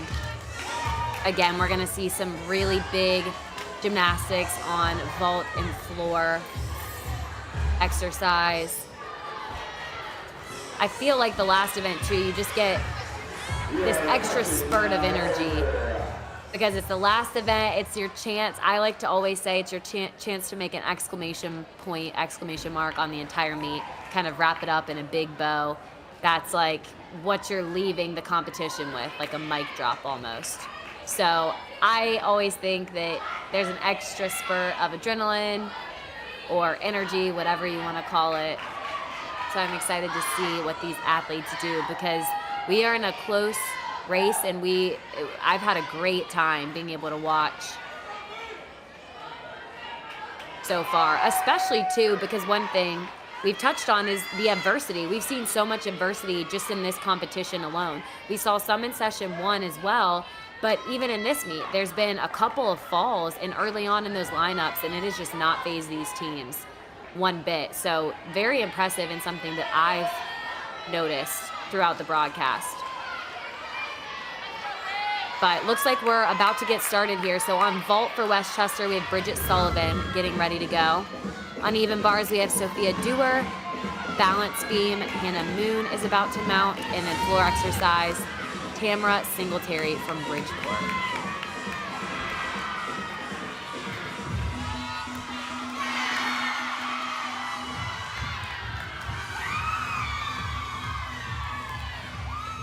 Oh, Brown starting off with a fall there.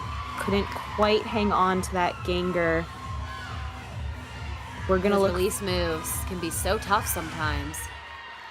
Yeah, we're going to look for a strong finish in this routine and hope that the rest of the lineup is able to have her back like we mentioned in the past. We've seen that happening all night so far, though, so I anticipate the same thing will happen for them.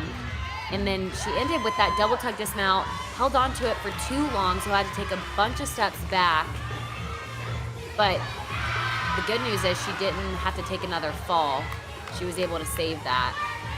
That's the score that they're going to be looking to draw.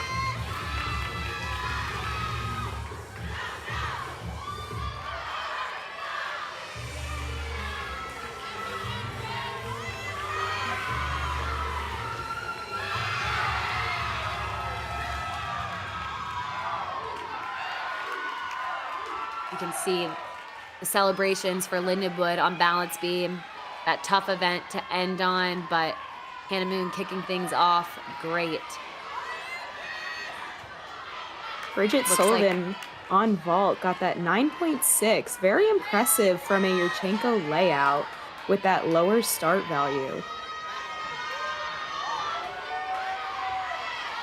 A couple of points of emphasis on vault is the amplitude, the power, and then those landings. Landings is the biggest thing.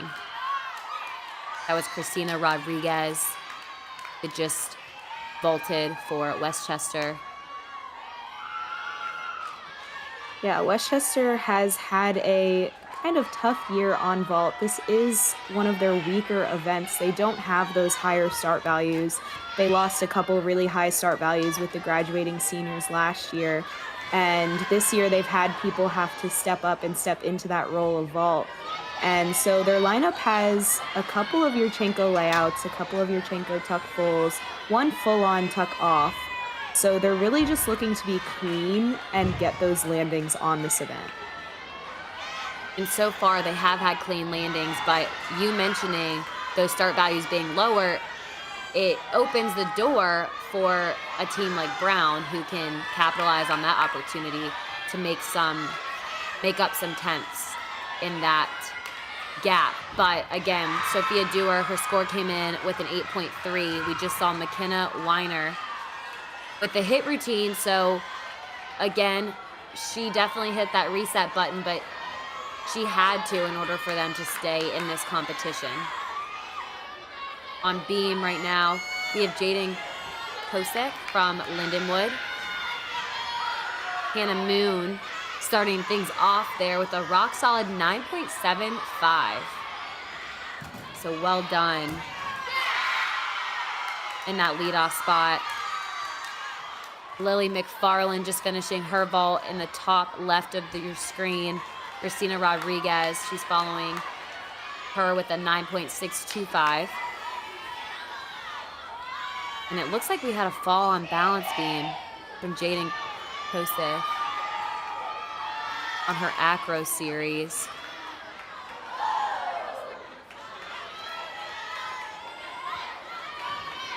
All of these teams are getting put to the test with some of these mistakes that are being made. But they've all done a really great job being able to bounce back and not let it faze them. So a nice stuck dismount to end Jaden's beam routine. McKenna Weiner's score comes in on bars. It's a 9.225. So we have Liza Marcus getting ready to mount. Lily McFarland with a 9.6. We have Corin Gruber in the top left of your screen getting ready to go on vault.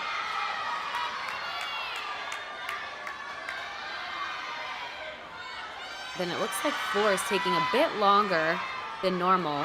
Tamara Singletary from Bridgeport is still waiting for her score. We have Olivia Williams from Centenary waiting to go on floor as well. Sydney, I am on the edge of my seat right now, watching Brown and Westchester just try to fight this out at the moment. It is so crazy. We knew it was going to be really close. I didn't think we realized how close. And again, with Westchester ending on one of their weaker events because of the start value, they've done a great job with what they have, though, getting the consistent 9.6, 9.625 range. But then we have Brown, who, like we said before, could capitalize on this opportunity, but unfortunately had that fall. So the rest of their lineup is really going to have to focus and get some good scores for them. It would be so huge for Westchester to qualify to team finals. It is something that they have not done yet. They only qualified to nationals as a team for the first time in 2017. So if they're able to make it to team finals, especially on their own turf, they're going to be super excited. Absolutely, and very well deserved. They've had a great competition tonight, and I just loved how they've been faced with a couple falls, a couple mistakes, and it's just like, okay, we're rolling with the punches here. Watch us do even better. So props to them. I've loved getting to see that. We have Liza Marcus getting ready to go on bars for Brown. Another laid out Yurchenko from Corin Gruber.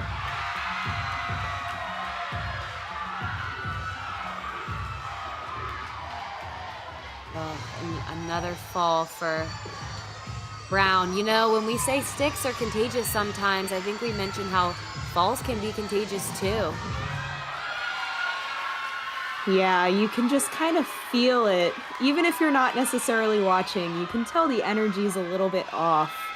And it kind of, that feeds into that negative chatter that's in your brain that you were saying that you want to not, like, kick out there. You want to get that out of your brain. And it's just so hard to do gymnastics when you're stressed about the little things like that.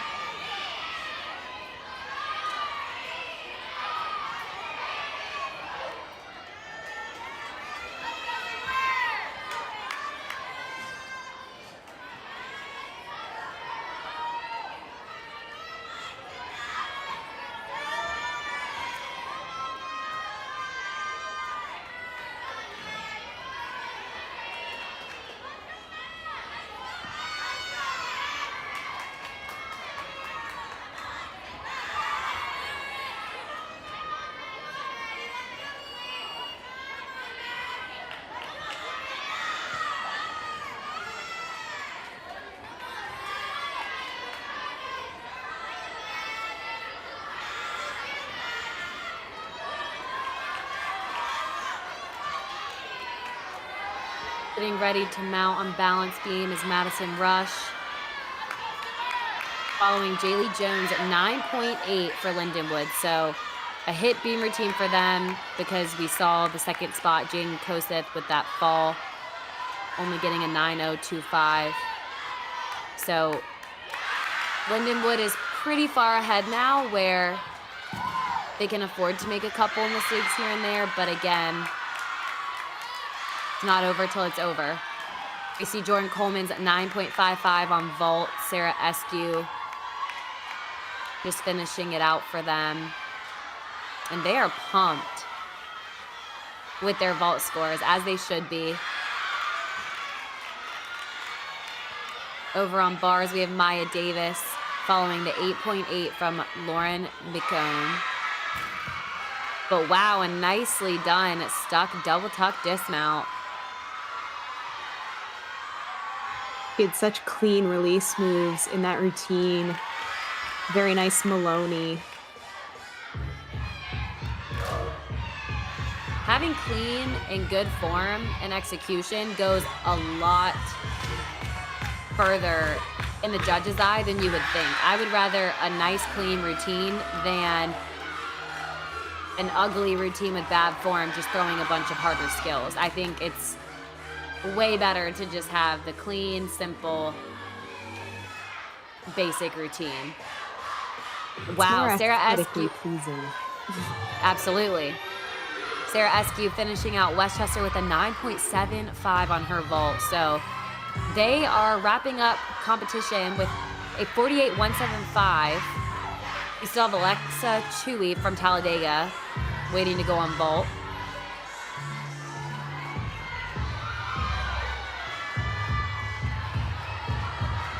Now on floor, we have Jada Reese. Right before her, Olivia Williams got a 9.75.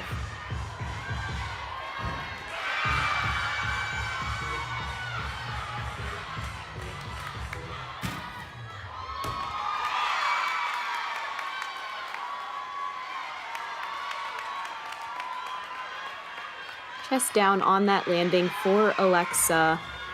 But overall, she had a great day. She's only a freshman and coming out on this stage, doing all 4 events, competing in all around. Maybe a little hiccups here and there, not quite honing in on those landings yet, but just so much potential for the next couple of years to really just perfect those skills.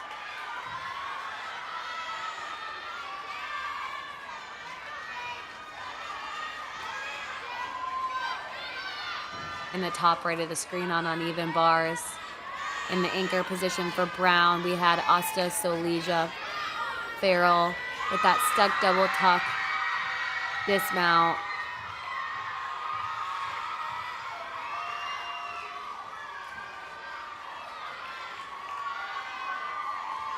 Up on balance beam 2, we have Hannah Applegate with slight wobble on that leap combination. It's so important and crucial for that start value to remain at a 10-0. The combinations that they're doing on beam and floor have to be connected. And sometimes we take those leaps and jumps and turns on balance beam for granted.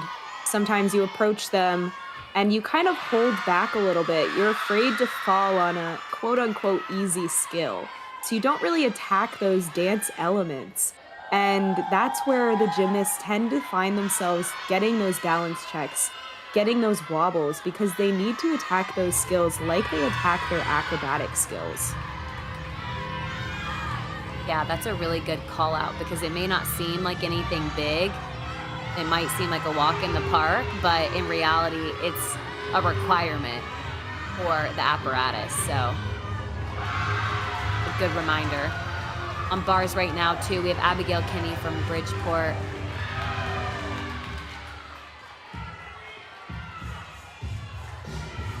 Looks like she just couldn't quite get that grab. What did you see on that, Tiara? Yeah, it looked like she just let go a little bit early, couldn't quite get the amplitude that she needed to make it to the high bar.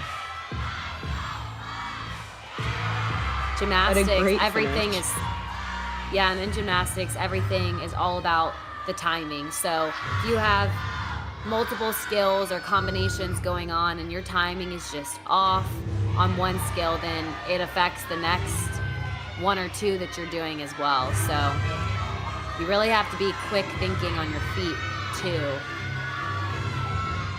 Yeah, bars is one of those events where you want to find your rhythm, and just losing your rhythm like that is so difficult. And timing of those skills, it really just comes down to milliseconds even. Yeah, which is just so crazy to think about. On floor, we just had Landon Williams finish. Jada Reese, her score came in at a 9.8.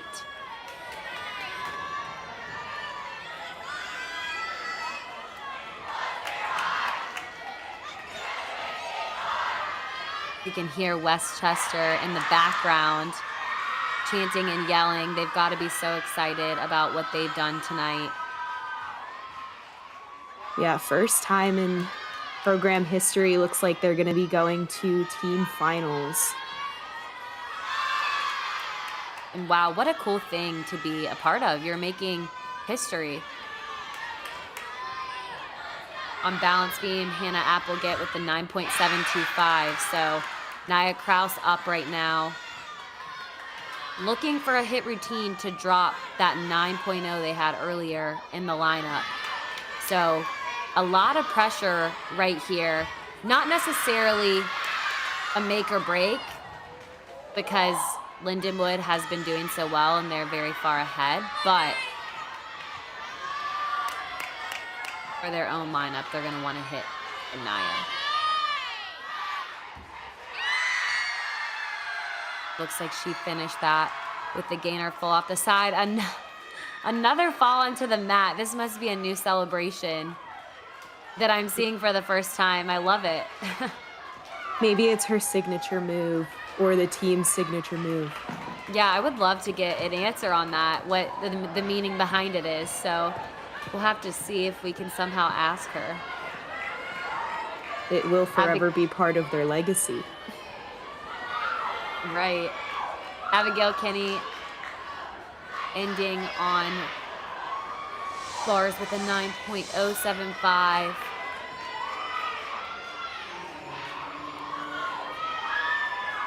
Landon Williams that we just saw on floor also had a 9.8, and now we are seeing Catherine Acoyne from Bridgeport.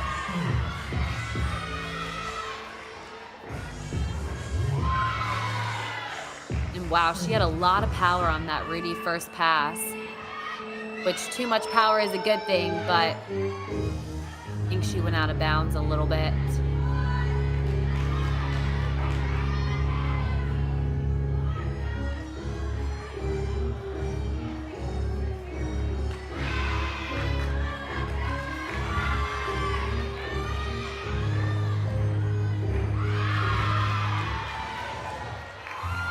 Really nicely done, front layout to front full for that second pass.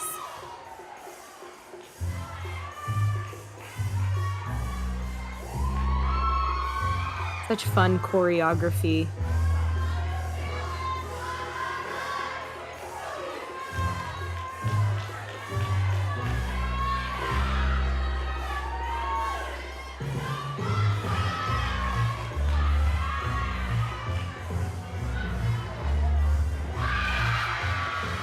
With that 1.5 to a front full. Really nicely done floor routine and a fun one to watch. They're finishing up on floor. We have one more competitor, Alondra Maldonado, and we were talking about this in the last session, but how does it feel to be the last competitor, especially on an event like floor, where everyone and every team is done and watching you? It puts a little bit more pressure on you, but it can also be more fun. You have everyone's attention, you have the entire crowd's energy that's just being put into you, especially on an event like floor that's so power-based. You can just feed off of that energy and use it to fuel your tumbling. Yeah, I think just that extra added layer of adrenaline and energy, and knowing that it's my time to shine. Like, this is what I've worked so hard for, makes it that much more fun. So I'm excited to see the final floor routine of the competition tonight. But while we wait on that, we can kind of talk about and get into the final standings, because from the team rotation and team standpoint, they are finalized with Lindenwood 195.625. So over their NQS score, which is incredible. I think that's exactly what they would have wanted, because again, now they're qualifying onto the second day of finals. So that's tomorrow night. So again, it's okay, we did our job. We made it past the first night. So now let's really even try and do better tomorrow. And then we had Westchester with the 193.975 in second place. So they are officially qualifying to championships for the first time in history, which is so incredible. We'll talk about that and get into that a little bit more. But right now, we have all eyes on Alondra Maldonad from Talladega here on floor exercise.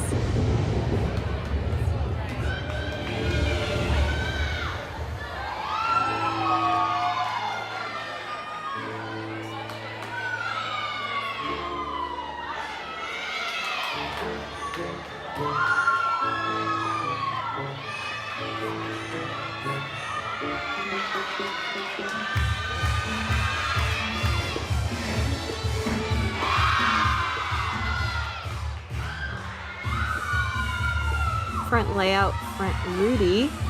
First tumbling pass, Rudy, that is a 1.5 twist in the forward direction.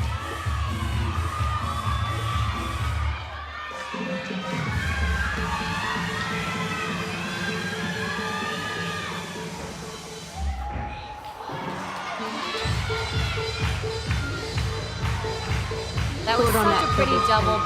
It was such a pretty double pike on the takeoff and in the air. Just looked like she ran out of power a tiny bit. But the height on it was great. I mean, we have to take into account that these gymnasts are now competing at 9:15 p.m. That is a very good call out. Yes, it's late. It's late. It's hard to do gymnastics at this hour. Yeah, actually, that puts it into really good perspective. You are correct in that. So, finishing out on floor, that concludes the competition for today. We'll take a look at our event summary. After 4 rotations, we can see Westchester really starting to get into the groove with the 48.175 on vault. Sarah Eskew finishing with that 9.75. Over to uneven bars. Brown, they had some unfortunate falls that they did have to count, so they ended with the 47.325, which wasn't quite enough to get them past that bridge ahead of Westchester. But again, Maya Davis with that 9.75 led the way. Balance beam Lindenwood had a fall in the second spot and really bounced back better than ever with 2 9.8s from Nia Kraus and Jaylee Jones, putting their event total to a 48.725 and ending their total score a 195.625, which qualifies them and Westchester to championships tomorrow night. Westchester getting to compete for the first time ever. And then also we can see our individuals on floor exercise. Really great scores from them as well. Coming out on top, Jada Reese and Landon Williams with a 9.8. So, Tiara, talk to us. What are your thoughts on the final score in the competition for tonight?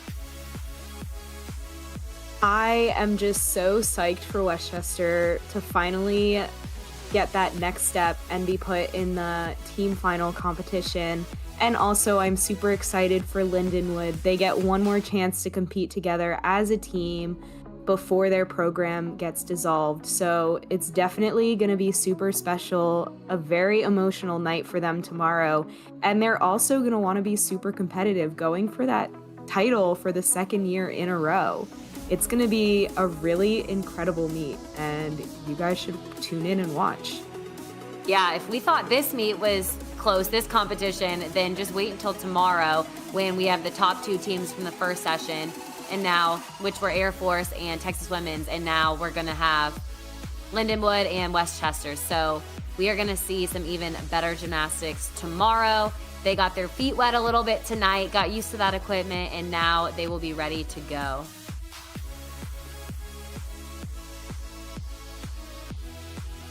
Now we're going to take a look at some interviews from Centenary and Talladega, and then talk a little bit more about the Virtius platform.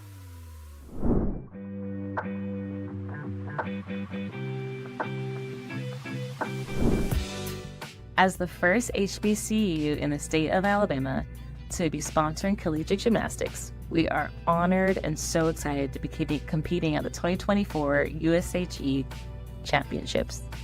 For myself and my team, this symbolizes more than just breaking barriers and shattering stereotypes, but we truly, I believe, are paving the way for diversity and inclusion within the gymnastics community. This championship will not only be a great opportunity for these young ladies to showcase their individual talent, but also just show our resilience and determination through this inaugural season. We are proudly representing Talladega Tornadoes, but also an HBCU community on a national stage. So this will be a fun celebration of our progress and a testament of power and perseverance during this amazing season.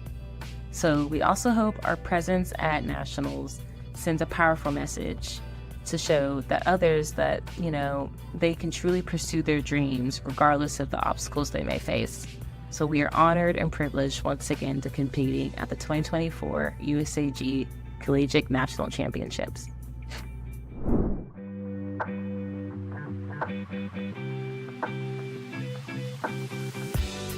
USAG Championships to me is just a great opportunity for postseason for some of the smaller schools in college gymnastics.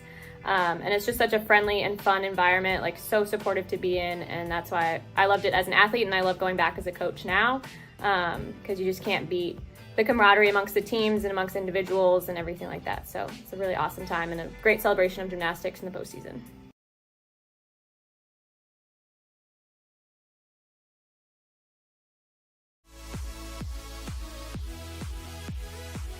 You can see here another look at our event summary that we went over right before the break.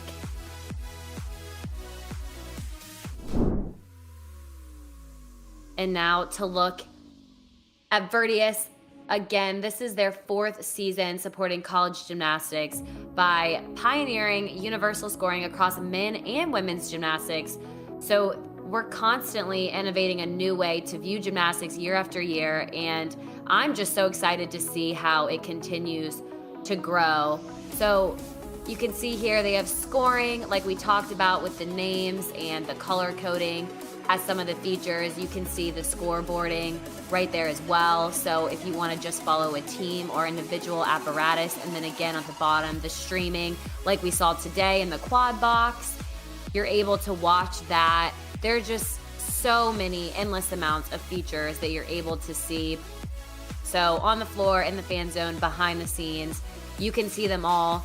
And for those that are interested in getting into broadcasting, they're always looking for new talent to become involved in the sport. So if you're wanting to learn more about gymnastics or trying to stay involved in the sport, I really encourage you to reach out here, as you can see on the screen, for future competitions, because there are so many that are upcoming, and it's just a great experience and so fun to be involved with this platform, and also keeping your foot in the door of gymnastics as well.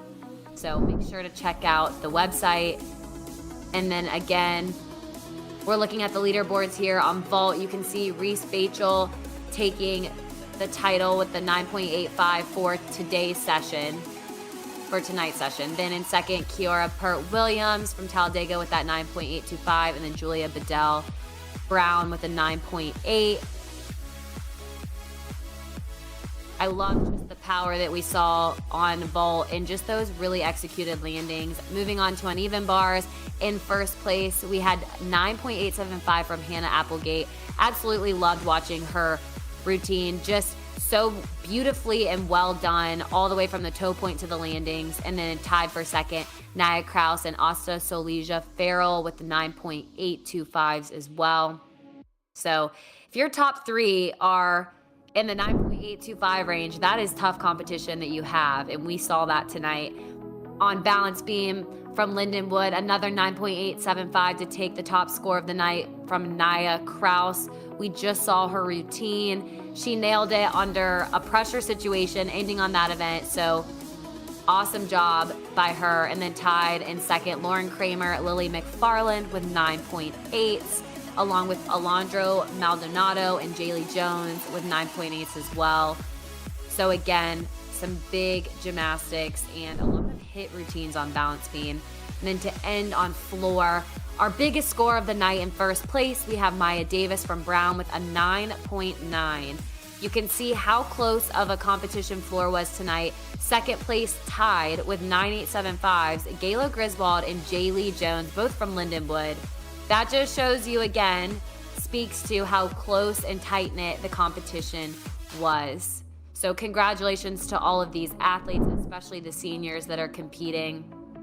We can see now, taking a look at the all-around, we have with a 39.15 in first place from Lindenwood, Jaylee Jones. And I absolutely love getting to watch her. I think her gymnastics is so explosive, but she has just that beautiful artistry touch that just makes it so appealing to the judge's eye. Then in second place, Sarah Eskew with a 38.85, followed by Alexa Chewy from Talladega, 38.4, and then in fourth, Abigail Kinney from Bridgeport with a 37.8. So wrapping up our day one qualifications, you can see in session one, it was Cornell, Texas Women, and Air Force. We have Air Force and Texas Women.